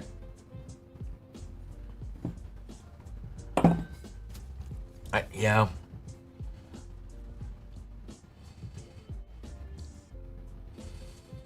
It's, God, Heaven Hill, man. What the fuck? Sorry, pardon my language. It's like everything is just almost there this year. Everything. Old Fitz 11. Unity. We'll get into it. Parker's, which, frankly, I think the Parker's is the best thing they released this year out of that little KBF trio of things. It's not everybody's profile, but I think it's the best whiskey of those three.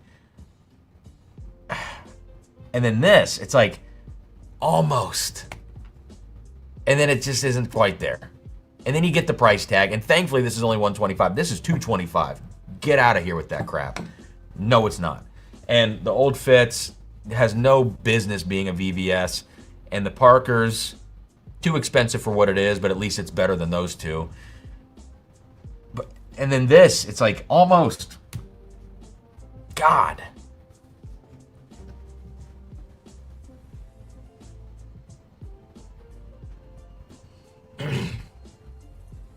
Man, sorry. I'm going to rant on this. So, let's do first comparison. Let's go to Cafe Cadence. I have a feeling this is going to be night and day, because this is, again, for those of you guys who aren't in the Patreon, this is a barrel pick we did, like, I think last year. No, maybe early this year. I don't know. But it's 11-year Heaven Hill. It's low proof cast strength. It's 105. So that's actually lower proof than the 107 here, which was certainly watered down to 107. I have to imagine. It doesn't say cast strength on it. Yeah. And our single barrel is very sweet. Like, I think it's, yeah. It's extremely light and airy and sweet. And then you go to the 90th and the heavy char. You can just tell. There's more oak presence here. Let's see how they drink, though. So I'm gonna go Cafe Cadence first.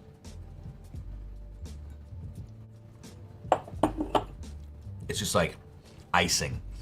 It drinks like icing to me on the palate.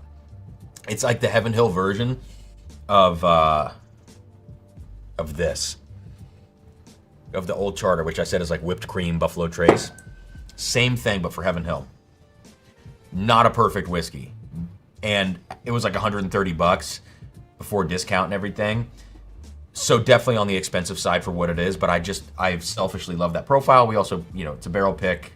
I have to love it, you know. But at the price point, that versus this, which is about the same price.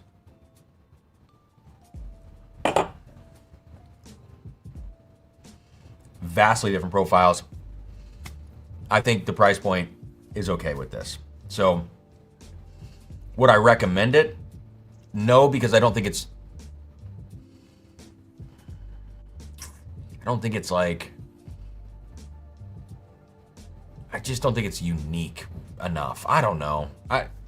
It's fine. I'm having the same reaction to everything from Heaven Hill this year. I don't know what's going on.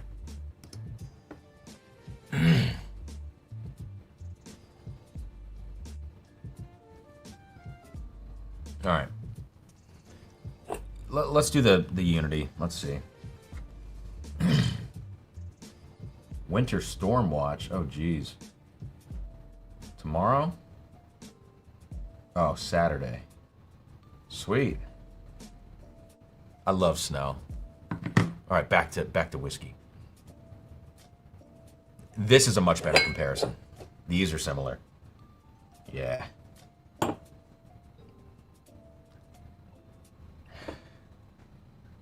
Nose, are these the same proof even? Yeah, 107. I think the nose on the 90th is better than Unity. Yeah. Unity has like a grilled pineapple note. Unity also has the smokiness, similar to the 90th. 90th is more straight up burnt caramels, almost butterscotchy, like burnt butterscotch, brown sugar. Unity is like this grilled pineapple thing. Doesn't quite work for me.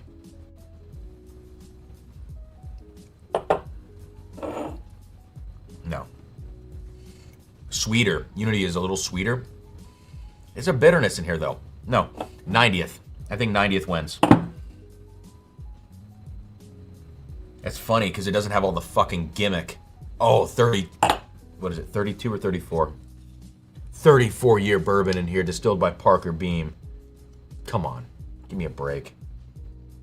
My favorite distillery, Heaven Hill, is pulling this crap. This, and Old Fitz this year. And even this, which is fine. It's the max I would pay is 125. God. Just driving me crazy. Yeah, well, that's the thing. Unity is fine, but it's 225 is no. Oh, I'm just getting pissed at Heaven Hill, you know? And look at Elijah Craig Barrel Proof. I haven't even tried Larceny B or C this year. Elijah Craig Barrel Proof, down the tubes. Label filing for Elijah Craig 15 at 90 proof. No. What are we doing? You're tanking a brand. Like the whole thing. All right, I'm pissed. The best stuff from Heaven Hill isn't released by Heaven Hill, except for William Heaven Hill 19. Oh, we got 1,500 bottles of that. This, every day of the week over these other two. Sorry, not Cafe Cadence. I love Cafe Cadence. Over Unity and over Old Fitz 11.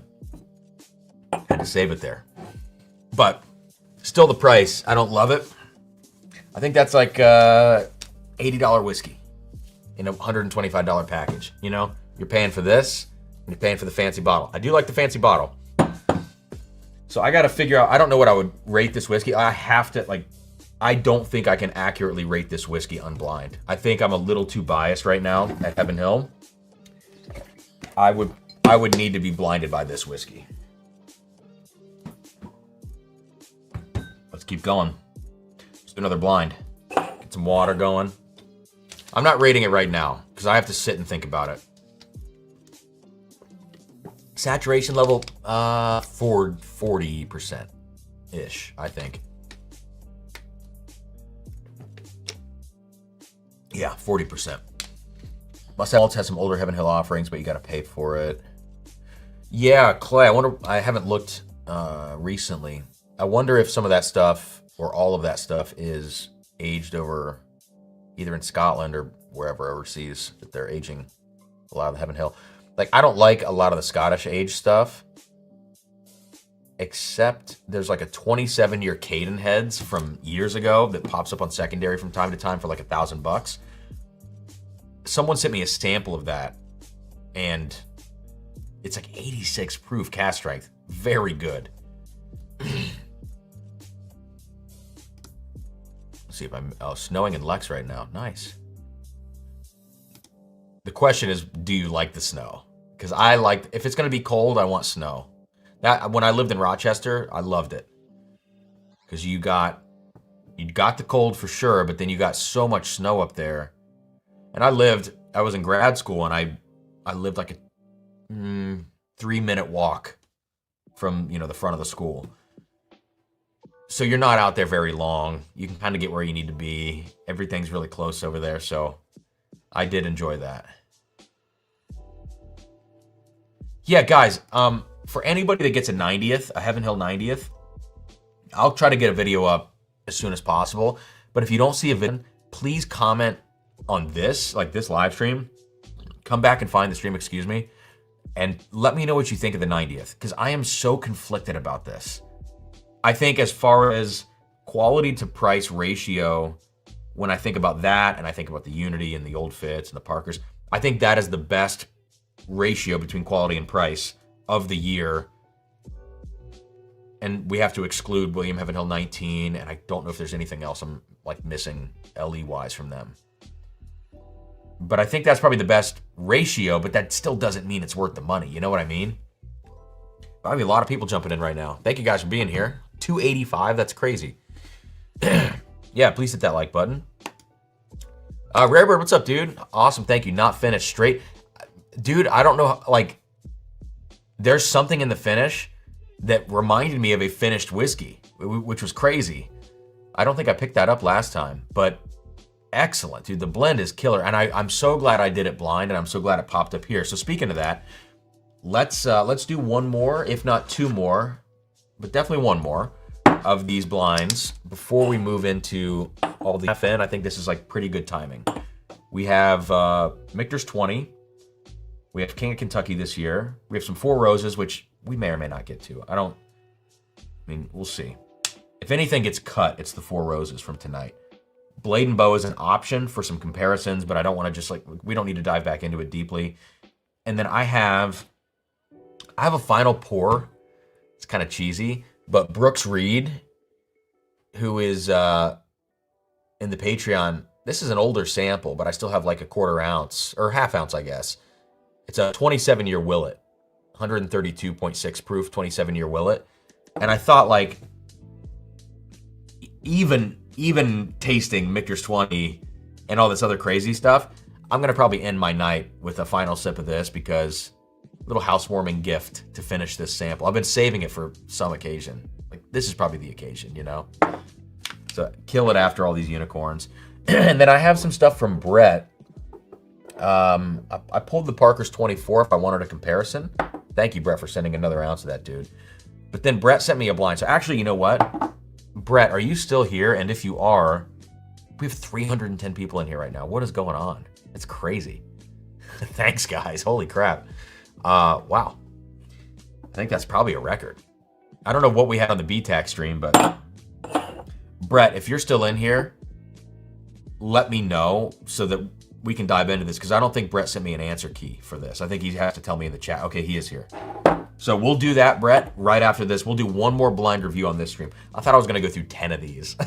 What did we do? 1, 2. This will be number 4. Yeah, number 4 of the blinds. That's fine.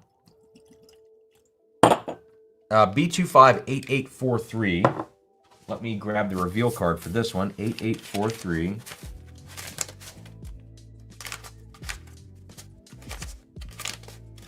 No, not yet.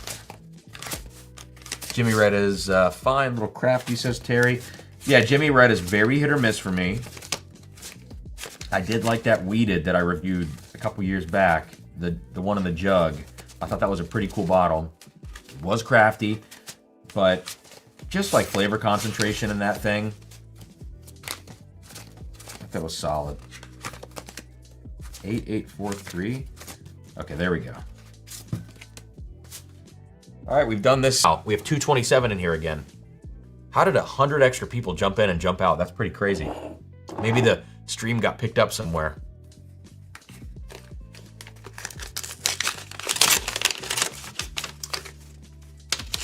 Okay. Oh yeah, if you guys do buy the Caleb's Crossing on BO, code CAM, 5%, save 5%, support the channel. Okay, I'm gonna hold this up. This should be the correct way. Please, again, confirm. Jeez, hang on. Okay, please confirm this is the correct way. All right, 3, 2, 1. Put it down.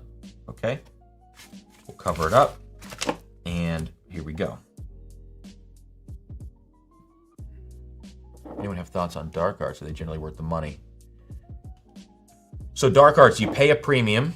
Dark arts has a little higher pricing for probably most things, I think. However, Macaulay somehow manages to get like, I don't want to say the best barrels because that's very subjective.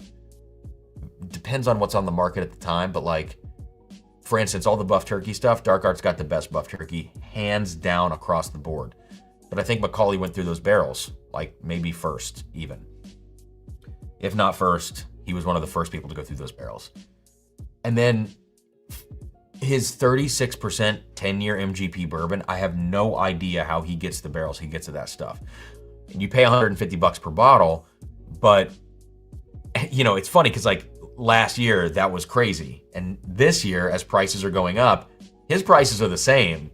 And now I'm like, we've kind of caught up to that. And now he has a pretty good ratio, even though you're paying up a little bit, the ratio to quality on that, very good.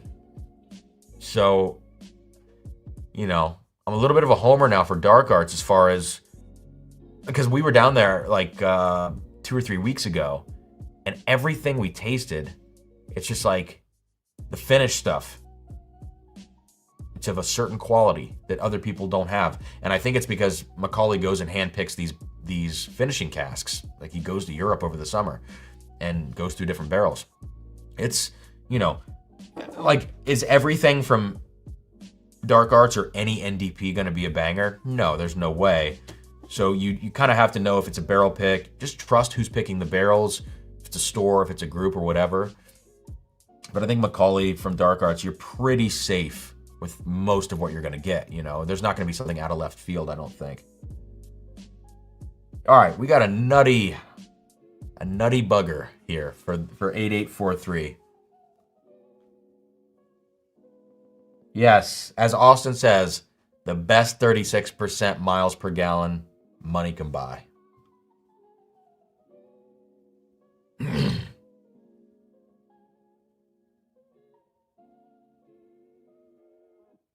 Get out of here, Dustin. Dustin, you're gonna benefit from the Dark Arts quality because Adam got a killer barrel, dude. You shut your mouth. All right. Tate got some pretty good ones as well. Yeah. I've heard that some of his are good.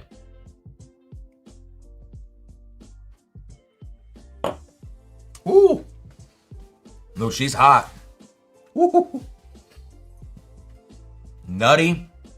If that's not Jim Beam, I don't know what's Jim Beam. Woo! I haven't had anything that nutty tonight, so this is lighting me up. Let me yeah, here's the card. Remind you guys what this is. Wow, please no spoilers. Goodness. I gotta reset my palate for whatever this is. Whew. Okay. It's salty. It's salted nuts. Let's just do it for the clip. It's salted nuts.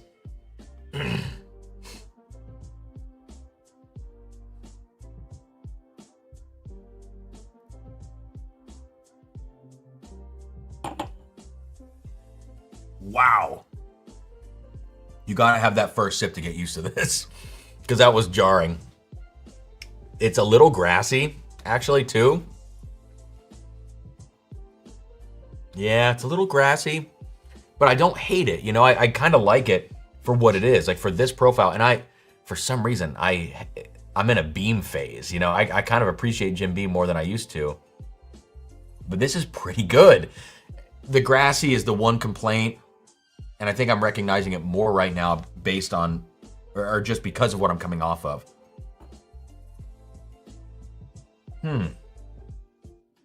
I gotta sit with this one for a second.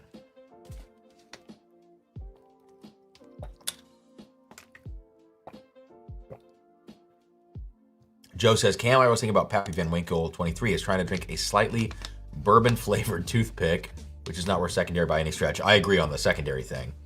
I think like Pappy 23, if I think about actual quality of the whiskey compared to other things at their actual secondary values, I would pay like $500 for Pappy 23 in a perfect world of like, what is whiskey quality worth?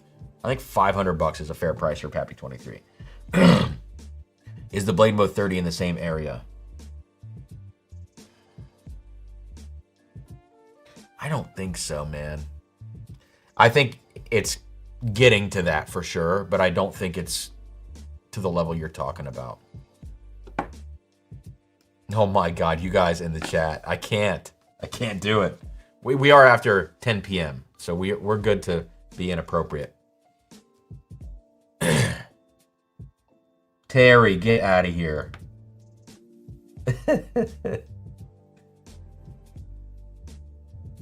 All right, back to this nut fest in my mouth.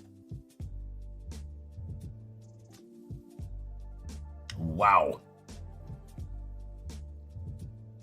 There's some fruit here, though, too.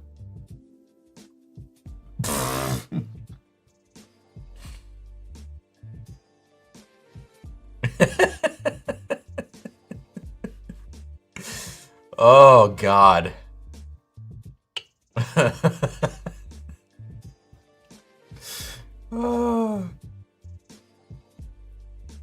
The finish on this, very, very oaky and leathery.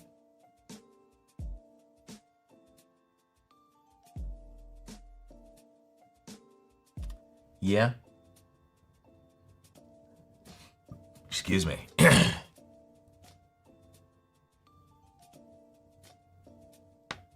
I don't know where I fall on this. I don't even want to rate this right now.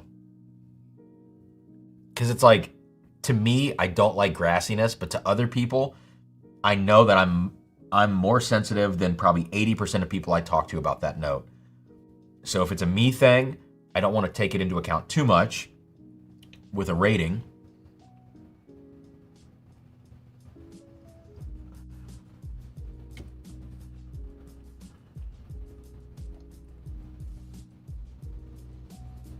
$78.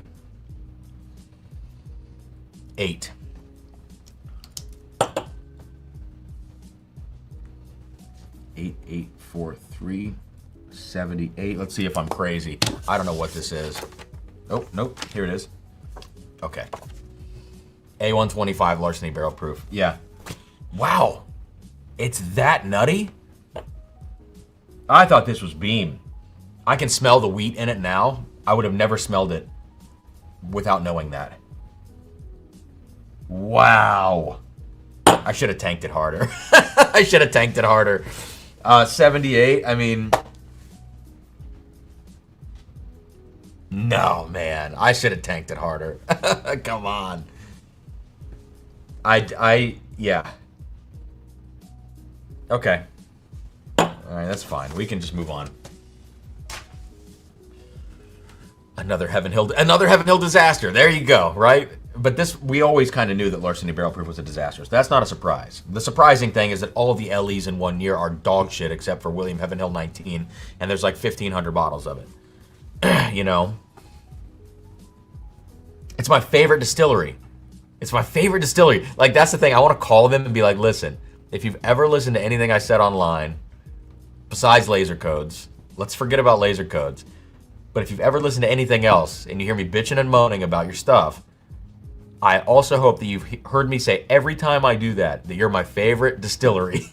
Because Heaven Hill, at a certain age, whatever, it's my favorite stuff.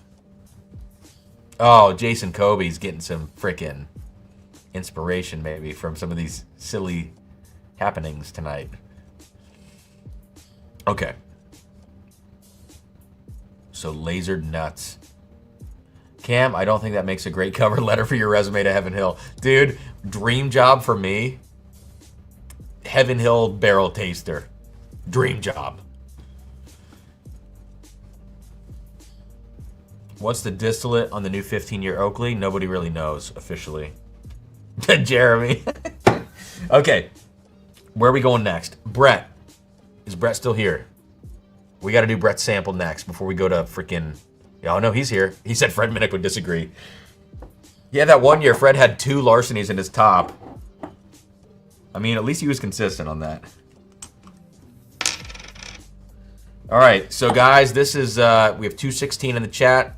Hit the like, thank you. Appreciate you being here. Brett sent me a sample called... Oh, look at the camera. Zoom. Look at the focus. Come on. FMM 69. That means F my mouth 69. Very appropriate. The color looks, yep, okay. Very dark.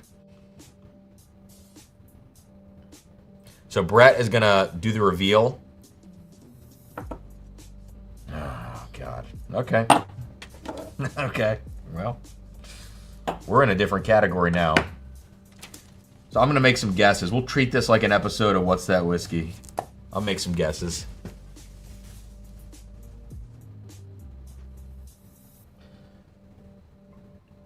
King of Kentucky, probably. Right off the rip. My guess is King of Kentucky. Just off the nose. We'll see. But, like, that's just first impression.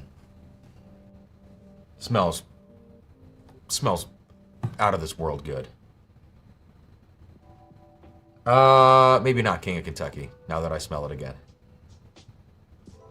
This is like very plummy. Yeah. It's plummy. It's like, it's kind of bittersweet plummy. Very dark fruit. Reminds me of the 8-year weeded bourbon that goes into Limestone Farms private stock. The Safai barrels distilled at New Riff for Rabbit Hole. Kelvin Char 3, 70-10-10-10 mash. Reminds me of that. Smells great. All right.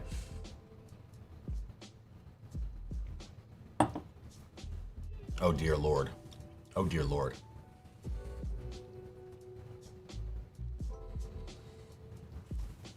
What is that?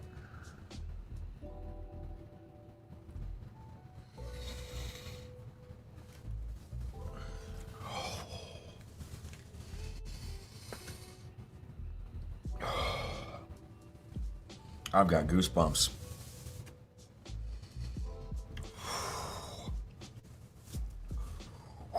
It's getting chilly in here. Wow, Brett. You're making my eyes water, Brett. Clip it. Wow, what is this?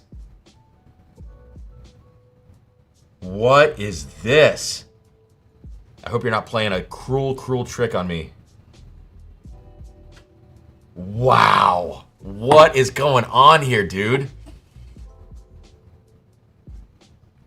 Holy shit.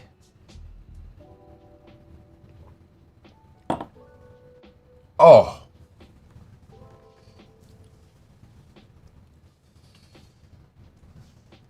Oh my God. It's like making my... Brett is making my mouth water. Oh. Woo. Oh my God. This is like all-time whiskey. What? Okay, and Brett's going to tell me it's a Brook Hill short barrel, and I'm going to have a fucking panic attack. Brett, this has to be Barton.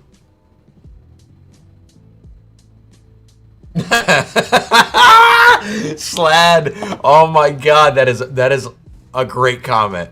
I got I got to put it on the screen. That's great. This is insane whiskey. Dude, what is this? Oh my god. It's like, it's kind of dusty. So this is the thing. It reminds me of a Barton short barrel from this year. God, I just have to satisfy my curiosity. So, you know, Rare Character got some of these, News got some of these, Rivers got some of these, like very, very short barrels. We got one Critical Mass, 19 bottles. And it reminds me of that kind of profile, but I don't think that's what it is. Oh god, I got the hiccups. It's bad.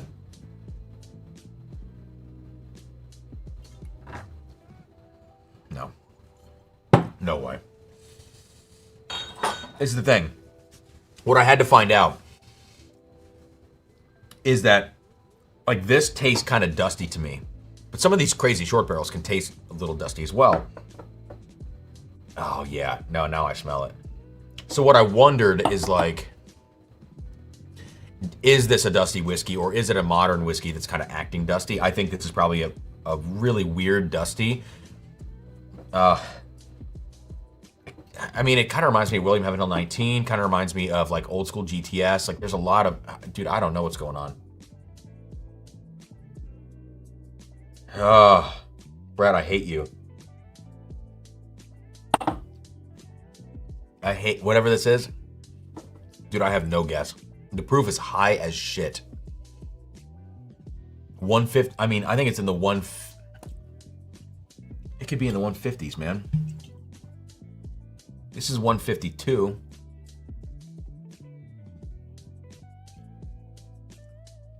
I'm gonna say 144 proof. No, 140, I'm gonna say 146. I'm gonna say 15 years old, some sort of crazy shorty. It's either Heaven Hill or Barton. All right, Brett, what is this, dude? This whiskey, one more sip. I'm not gonna look. If Brett reveals it, that's fine. I'm not gonna look real quick.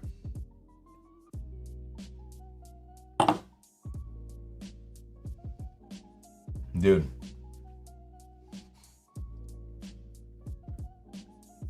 If he says this is Brook Hill, I'm going to shit my pants and be very upset. I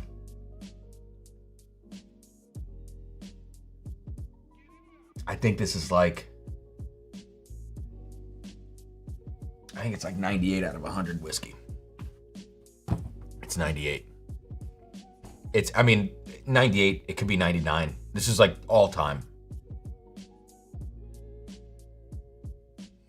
What is this? What is this? I'm lost.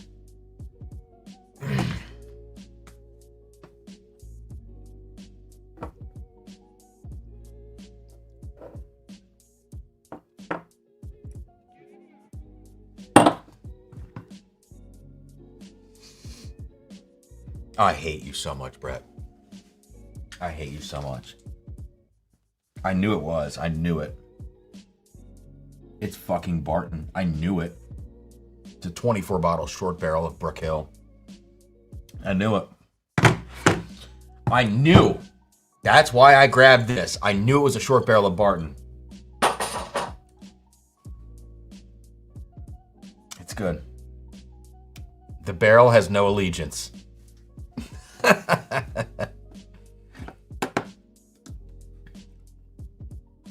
I knew it. It's one of the 12-year shorties. So, all right. 1 second. I have to know. I have to know if I can find this and do this comparison. I have to know. I know this is going to be... Yep. Should be in this box.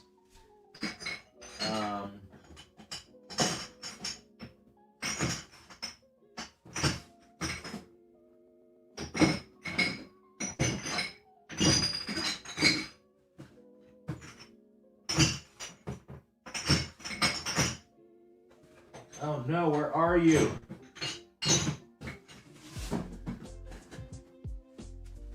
All right. I've got to see. I gotta see. Hang on. Where are we at here?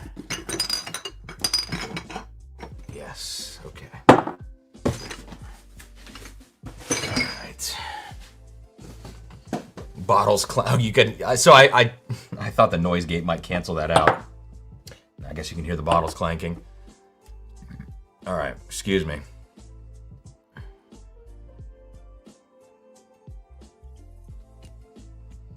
That was kind of a heavy pour. We don't need to do that. I don't want to die tonight.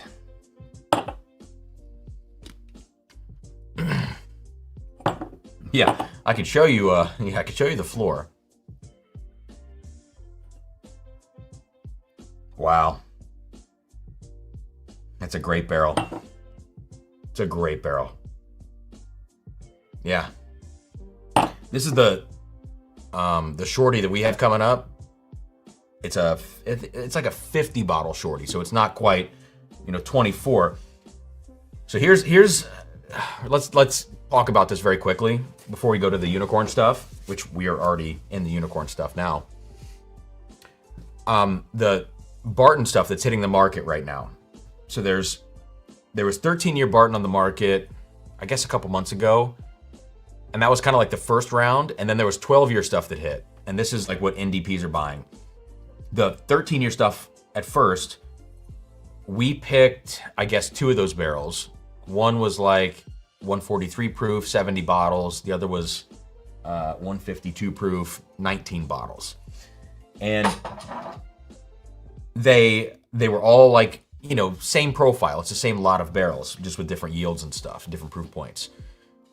And then this last round, there were more of those 13s that hit, but there were also 12 years that hit.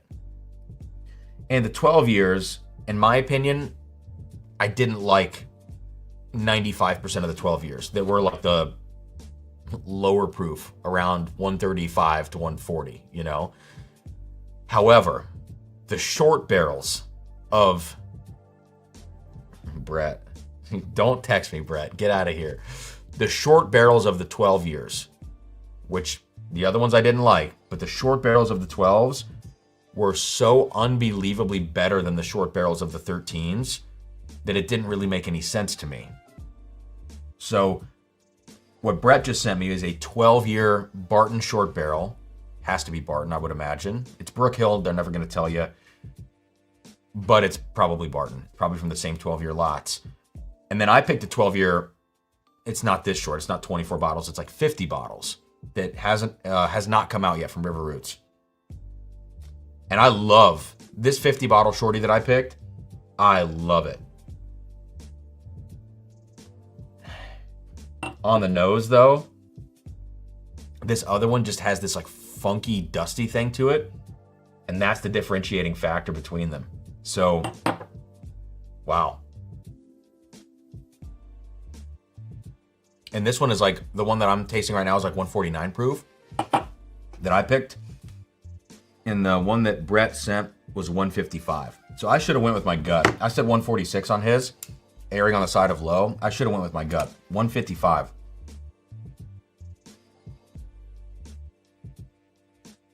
Wow. I mean, that's a 98 whiskey. It really is. I have to save like the last little drip of that. Don't clip that, please. Justin Hernandez, thank you for joining the Patreon. Appreciate it. What did Brett say?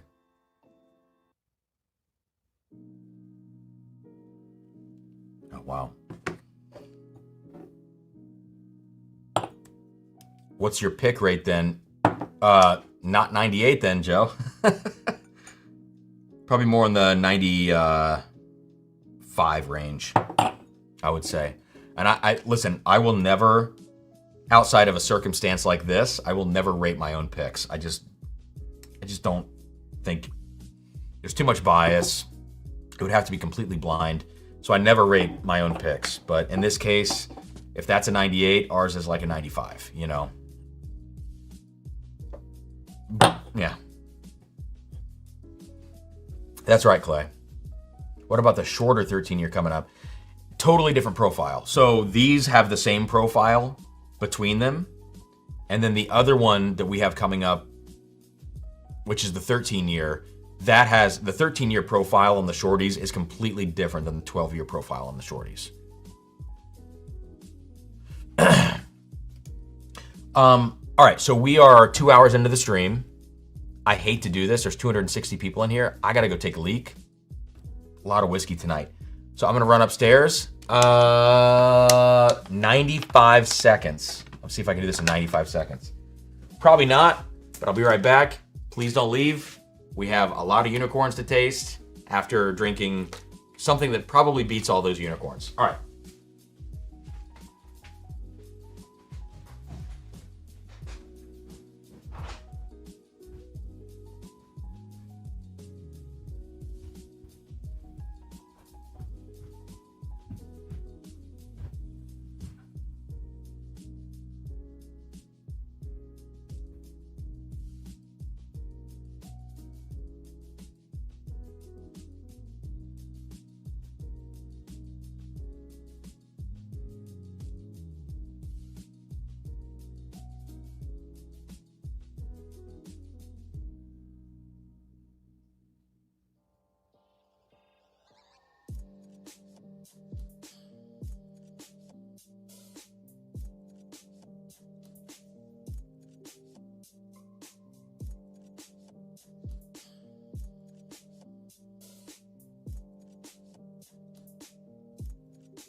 I did my best. I did my best. All right. We're back. Almost. Almost.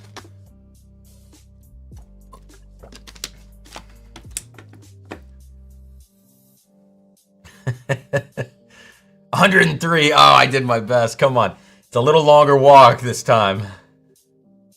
It's not just down the hallway. I got to go upstairs. Okay. Brett won the evening. Yeah, 100%. What's up, Len? Good to see you, man. And start. Piss in the sump pump pit. That's right there. And it does have a certain smell to it. So if I pee in it, it's not going to get any better. I got 98. Dang, I was so close, huh?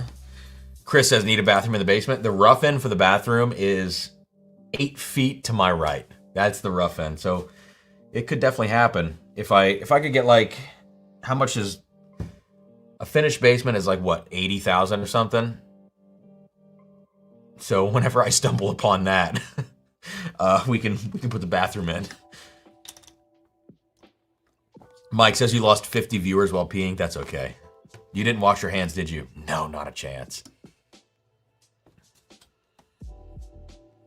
Okay, who closed chat to zoom in on Cam's new shelves? There's not much back there right now, to be honest. Wow. Brett blew my mind with that whiskey. Brett, I hate you so much, but I also love you. I couldn't bring myself to buy that bottle. But it's so good. It's so good. Jesus, Terry. I gotta leave this glass. I just want to keep smelling the empty glass. What's up, Ashton? Yeah, man. Booker's Draw. I actually bought it open from a friend. So there's only, I think I bought it. It was like maybe a third of the way full. And it's almost gone. But it's been great, man. I shared that with a few people. And Sarah's gotten to try that one, too. Yeah, I don't know. I don't know what group that went to. I think it went to some stores. It looks like. Looks like a store has one that Brett just texted me about. Okay. Let's go to Unicorn Land. Let's get these things out of here. I've got like 8 clean. No. Yeah, 8 clean glasses to work with. That's pretty good.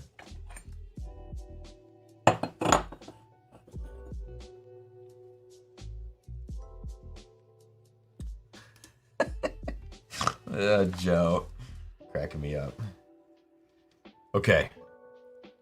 So what do we have to taste now? What do we need to taste? Let's see. Michter's King. Is that it? Michter's and King? Oh, Four Roses. All right, you guys tell me. Do you want to see the Four Roses stuff, or you want to go straight into the Michter's 20 and the King of Kentucky, and the, I guess Blade and Bow can get thrown in if you want. Parker's can get thrown in. Parker's 24 year. Will at 27. Do you want to do roses or no? I'm gonna chug some water. Kind of a mixed bag.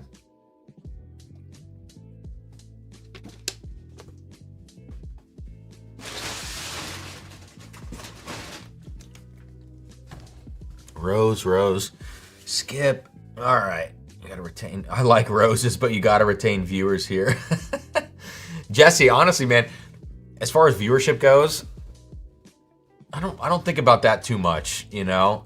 And at 245 right now, I think we're okay. Like, I never get viewership like this on the channel, so it's pretty cool. I mean, it's increasingly getting better for sure. Go back to the fault line. Best thing I've tried all year. Funny you should say that. So I have all of the fault lines should be here tomorrow. Not the bottles. I just have like a 1 ounce sample of all the fault lines coming. So I'm going to do a video. I think I'll do it on video. It could be a pop-up live stream to make my life a little easier because I'm behind on videos now. But I'm going to do a blind flight of all 4 fault lines to see which one I like. All right, well, let's do roses. Let's do roses very quickly. Roses are for wives and girlfriends. All right, we'll do it real quick. It'll be like just a very quick impression on this.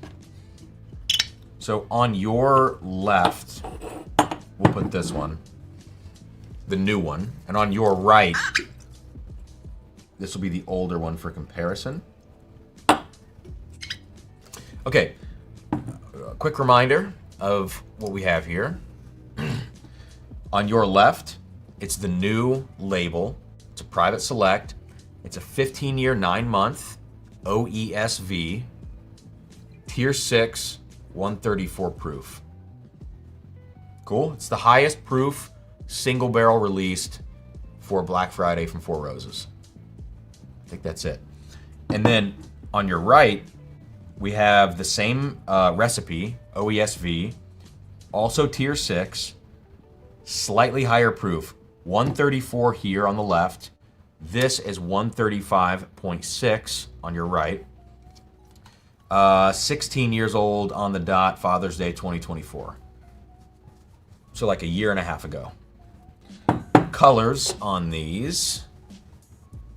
The one from this year on your left is just like half a shade darker. Reigning Whiskey says that label's much worse than the older one. What do you guys think? Yeah, it doesn't pop as much, that's for sure. It's a little more sleek, but I kind of like the fact that this one pops. Fault Line versus William Heaven Hill. William Heaven Hill. Easy.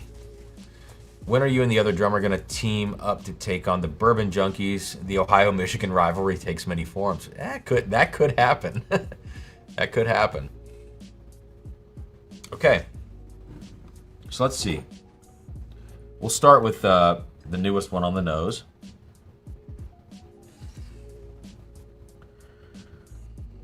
Okay.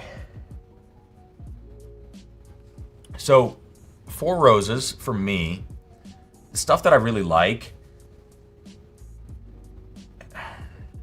it has to go beyond floral, spice, mint, like all the kind of the defining characteristics of Four Roses.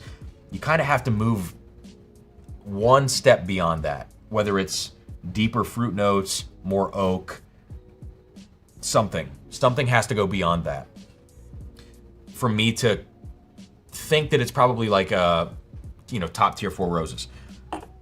When I smell this year's Black Friday bottle, I get a ton of like sawdust, hint of banana, interestingly.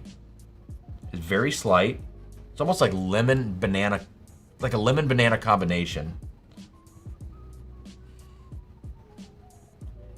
And it's very peppery and kind of minty too. So it has the floral, it has the pepper, it has the spice. Doesn't move beyond it. Very high concentration.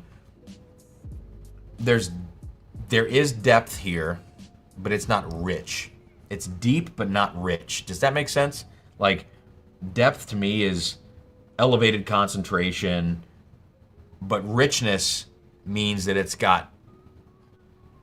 like, depth is this way, and richness is like width on the nose or on the palate.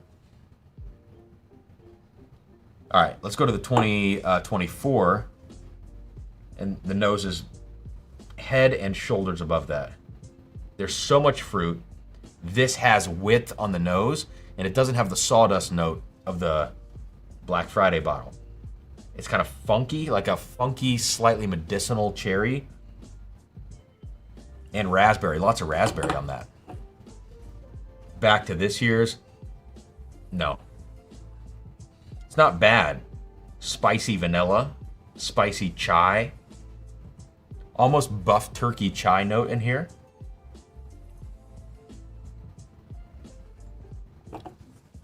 Very sharp on the palate.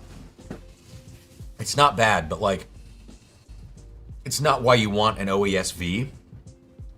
This drink's like OBSF to me. OBSF is what this drink's like. You get minty, you get high rye. You don't get that richness. It's drying. Whew. Slightly lactic on the nose as I go back to it. All right, on to the 2024. And again, the nose, so much better. There's even like a cola vibe, and you never really get cola. Cherry cola is not a note that's common to Four Roses. It's on the 2024 Father's Day. More relaxed on the palate, even at the higher proof. It's not as much spice, but concentration off the charts. All fruit. It's not even close. So the 2024 is special. This is, I still think these 24s are like the best roses I've ever had. Oh, this is overrated. The color might be dark. Like, you look at the whiskey, look at the bottle.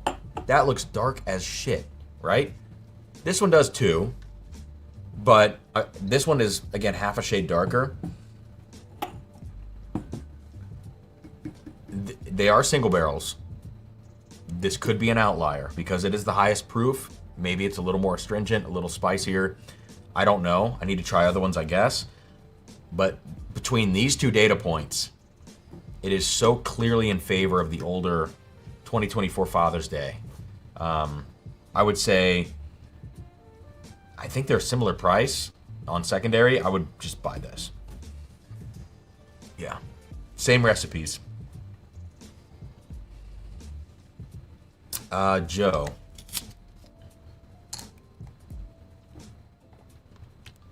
Which proof was that again? I got 66.2. I was going to crack tonight with my brother when he gets out of work. Joe, are you talking about the 25s? Mine is a 67 on the 25, which I think is the highest.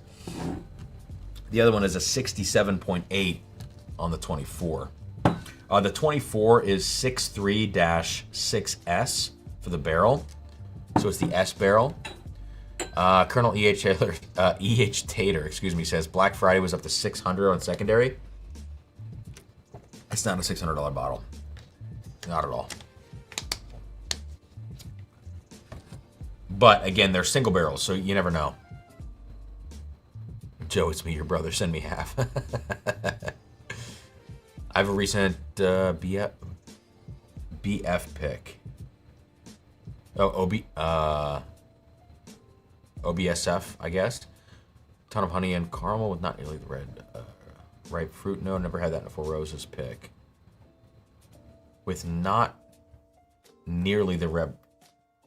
I had a recent BF pick that has tons of honey and caramel with not nearly the red ripe fruit note. I've never had that in a Four Roses. Clay, you would definitely get it on this 24 then. 24 is great. Looking for it. Love me some OESO. Okay. Black Friday. Yeah, Calvin, I guess, I think these were Black Friday single barrels. I think that's when they dropped.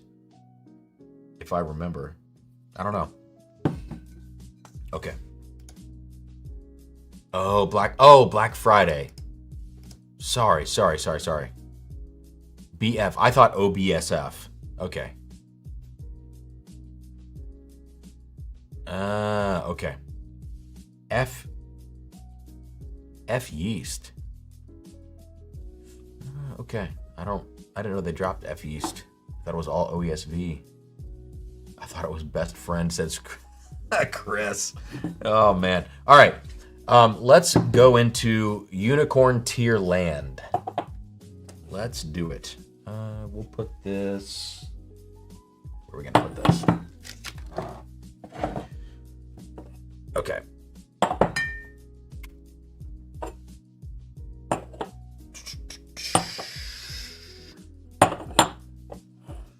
All right, guys. Saturation level 73%. So it's increasing. Let's start with Michter's 20. Yeah, because of the proof. Let's start with this. All right, so Michter's 20 year, 2025.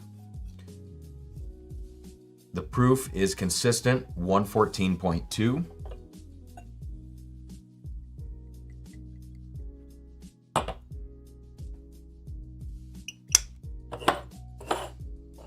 And what do we need to compare this to? We just start with the Michter's 20, huh?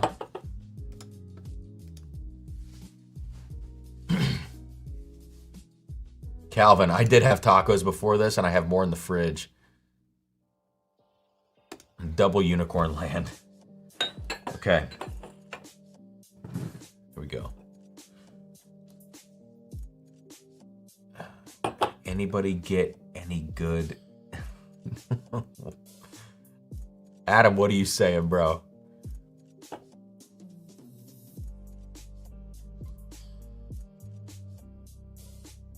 All right. So, Michter's 20. On the nose. I'll tell you what it smells like right now.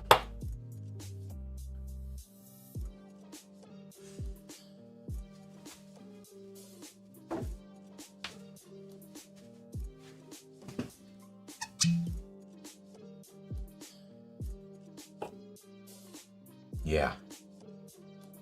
It smells like a very elevated birthday bourbon. Much higher proof. More concentration, less acetone. It smells like birthday bourbon to me right now.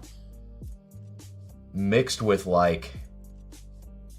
So, birthday bourbon this year to me is blueberry cheesecake. So it smells like blueberry cheesecake, but also with darker fruits. More, like more dates and blackberries.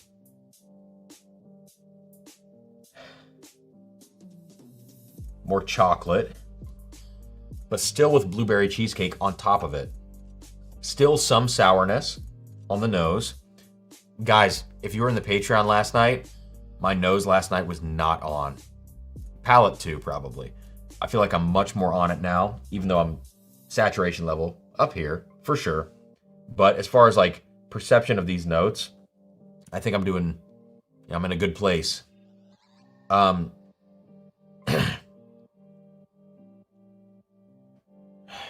And like last night, I got a lot of butterscotch on this. Right now, first nosing, more fruit, less butterscotch. All right. Oh.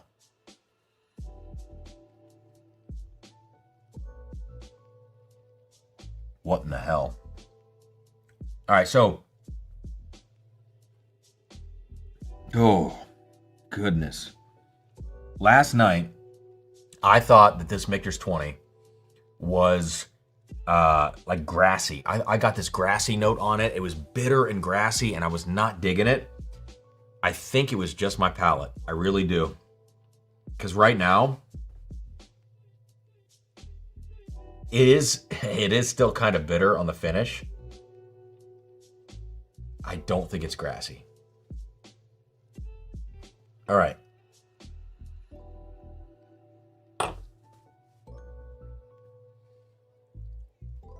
Maybe a little grassy still.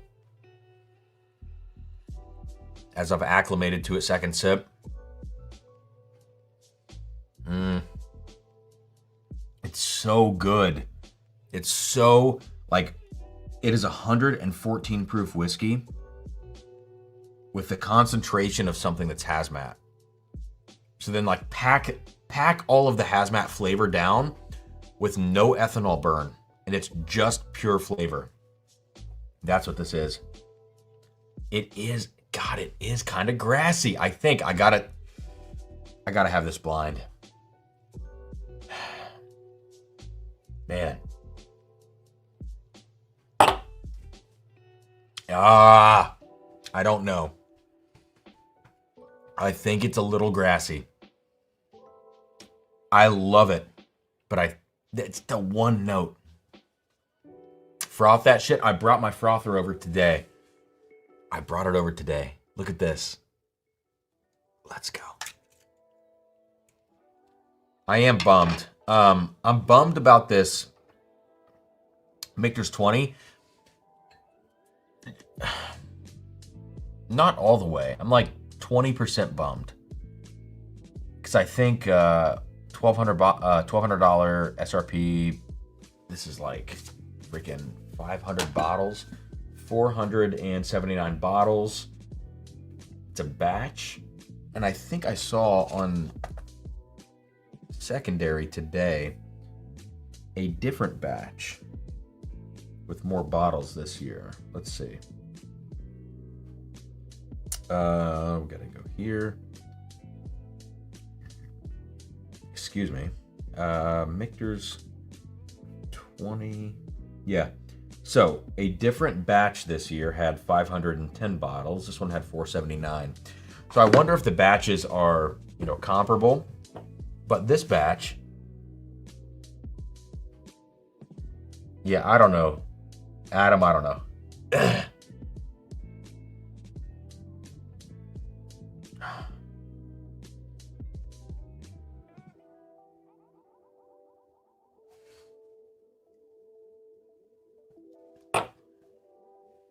Wow. It's so good. It's like sticky dark fruits. It's dates. It's plummy.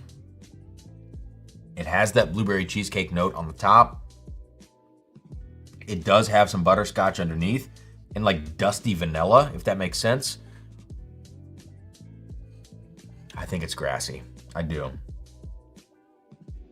I'm not going to rate it tonight. I have to think about this. All right.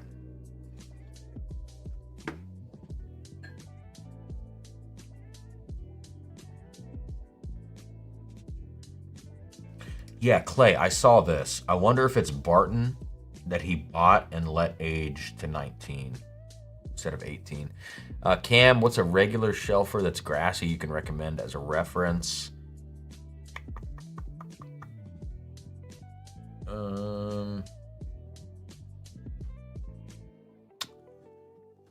I don't know one that everybody could get. I don't know. I mean, Ezra, what is it? Ezra Brooks 99 but that was 5 years ago, was like a grassy bomb. I don't know if it is today. What else? I mean, who sourced Bad Beam, you know? Gonna have to rate it blind. Yeah, Dan, I have to. Which batch is the Michter's 20 again? 2025, it is 25H3057. Yeah. It's good. It's really good. I don't think it's as good as the 2018 or 19 that Darrell sent me. It's like 2 years ago, maybe. All right, let me go to something else. It's very bitter. The finish is very bitter. I spent $3,000 on this shit. And for a rating, it's like, I would still give this thing like a 96. But like with an asterisk, because it's so flawed to me. I don't know. All right.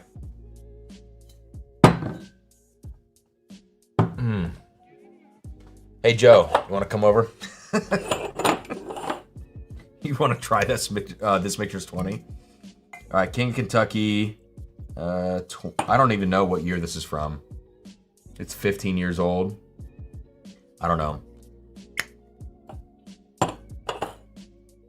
We have this versus a sample of this year's King of Kentucky, barrel 62, 129.8.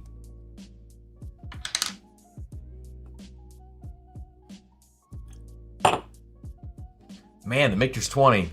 I mean, it sucks that there's even room to question it. It should have no room for that. Should have no room for that. Like, the thing is, it drinks so incredibly well. It drinks like a top tier whiskey. It's gonna beat the shit out of, like, I've already done this comparison. Russell's 15, it beats the shit out of Russell's 15. It does the same thing to like so many other whiskeys. It's just that one note that I cannot get. I can't get my head around a grassy note on a 20-year bourbon. It's the one note. So take that, out of the equation and just think about every other aspect of the whiskey. The fruit notes, the butterscotch, the dusty vibe, the concentration, everything about it. It's like, it's probably a 96, probably, 95 to 97.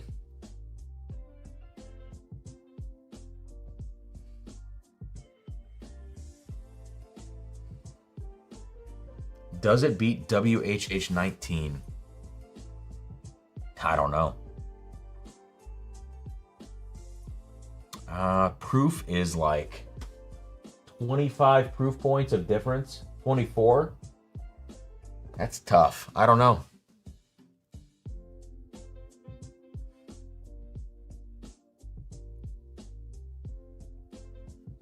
What year? M20 this year. All right, let's go to the King of Kentucky.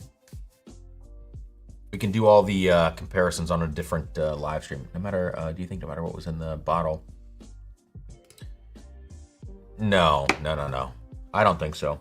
I love to shit on bottles that I paid a lot of money for. So, so what I'm saying is, it's usually the other way. It's like, you pay a lot of money, you want to love the bottle because you paid a lot of money for the bottle. For me, it's like, I paid a lot of money, and that, to me, means that I can be completely honest about the whiskey. And grassiness is a note that people that follow the channel know that I cannot stand. I cannot do grassiness on whiskey. So, I think the Michter's 20 has been consistent so far that it has some of that grassiness to it. I'll put it in the box. I'll try to taste it blind at some point if I get to it. I don't know.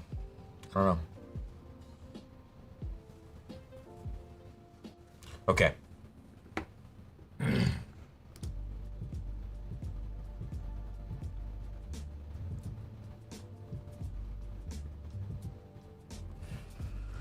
Okay.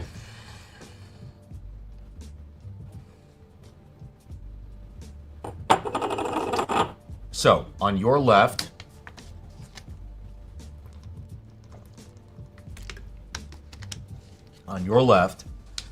is this year's King of Kentucky, 129.8 proof, 17 years old.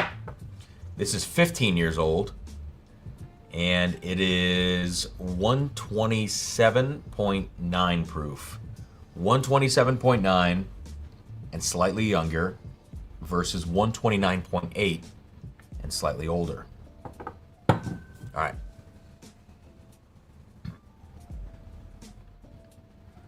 Where do you get your blind sample containers from? Glass Bottle Outlet on Amazon, I think. I don't know if it says. No, I think it's Glass Bottle Outlet.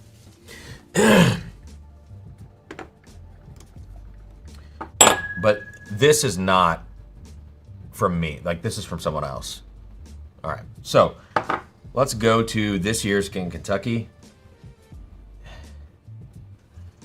And previous. So, this year's King of Kentucky, all single barrels, but this particular one, barrel 62.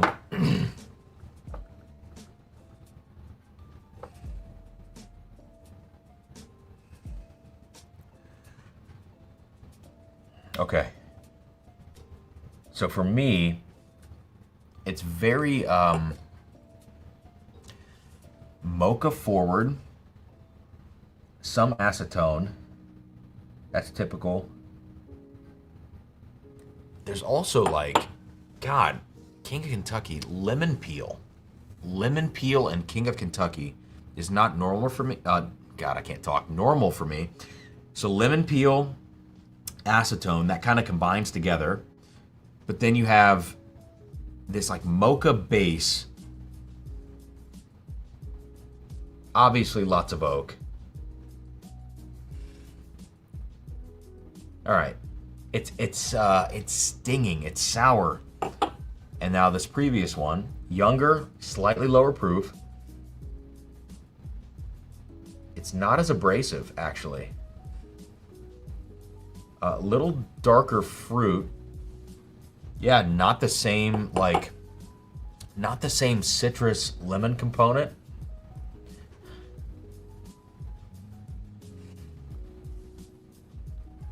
I don't like. No. This here on the nose, it's very, very sour. Very astringently sour. In the previous one, it's richer, it's fuller, it's sweeter. Less of that citrus, less astringency. All right, I'm gonna taste this here.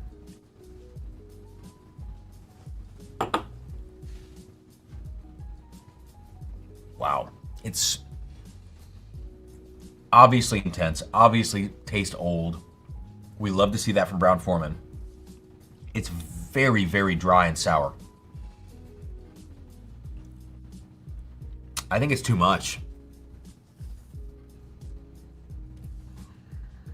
Okay. All right. Previous.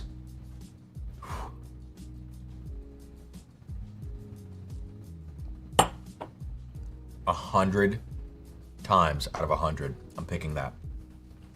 I think this year, this single barrel, way over oaked, too dry, and somehow developed astringent lemon qualities to it. No. This is way better. Last year, I did not like King of Kentucky, 16-year, media sample, whatever it was. This year, I do not like this random sample.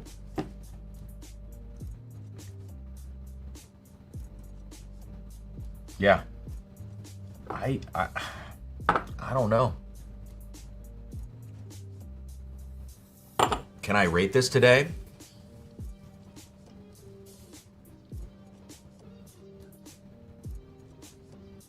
It's still very good.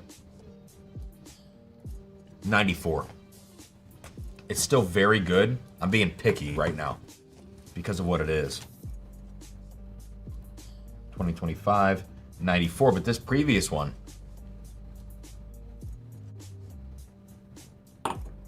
is 96.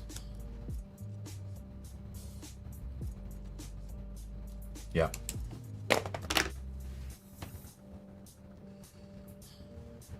Wow. All right.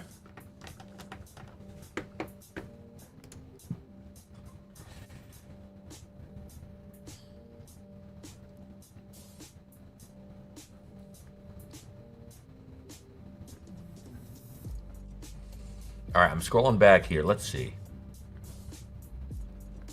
Thomas says, I would say WHH 19 is absolutely excellent for my palate. I'd give it a 95. I would go higher than 95 probably.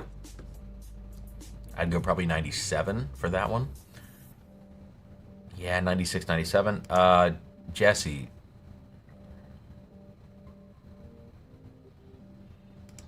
Oh. What was that about? Oh. Yeah. Thanks, Jesse. Yeah. The Old Man Winter. Sorry. WHH 1993, but the Oakley in 97. I could see it, Mojo. I could see it. It depends on what you value. It's like, I like the funkiness of the Oakley, just like the stuff that we tasted in the Circle of Death. Like, I love the funkiness, but I still got to appreciate the WHH 19, you know, chocolate profile for what it is. New one's over oaked, says Joe. To consider consistency with them being single barrels. Yeah. Flavors are there. Barrel number on the bottle. B62 on this one. The other one is barrel 5. Whatever year this is. Barreled in 06. Rick 50, warehouse age, location 7.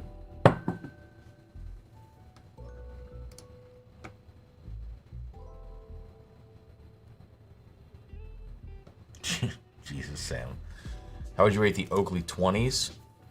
One of them is coming out in a Patreon tasting, but it's in the high 90s. It was 96. One of them. Cheers, John. Thank you, man. Oakley 20. Yeah, Mojo, I agree. Oakley 20 is like an extract of flavor, and WHH is full body. I agree with that. 100%. Oakley goated. WHH is just clean and perfect. Yes. Same thing as what Mojo's saying. Jeremy agrees. I'm with you guys. All right. So I think that's going to do it for tonight. We covered a lot of ground. I'm pretty saturated at this point, so I got to go to bed. I got to wake up early and go grab things from the old house. I have... Tomorrow's what, Friday? Yeah. I have till Sunday night to get out of the old house officially. I still have like drum shit over there, and paint a room that the whiskey room over there is painted. I have to paint it back. So I got to paint the room. I got to get all the other stuff out of there. And I have a concert tomorrow night, Saturday, and Sunday night, all out of town. So I don't know how I'm going to do it. So we're going to figure that out. That's going to do it. Random question. Anyone know who distills for Cream of Kentucky? I don't know. Used to be Barton for the single barrels. Used to be. Cheers, guys. I will wrap up. Yeah. With a final sip.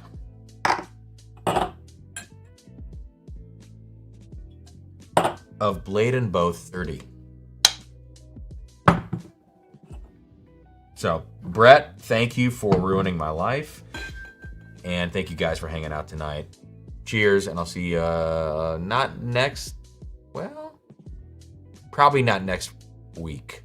Probably not. I have a barrel pick Friday. If I stream Thursday, that's rough. So, I'll probably see you guys in 2 or 3 weeks. Another live stream like this. But I will see you for some pop-up blind tastings out of the box. So, cheers.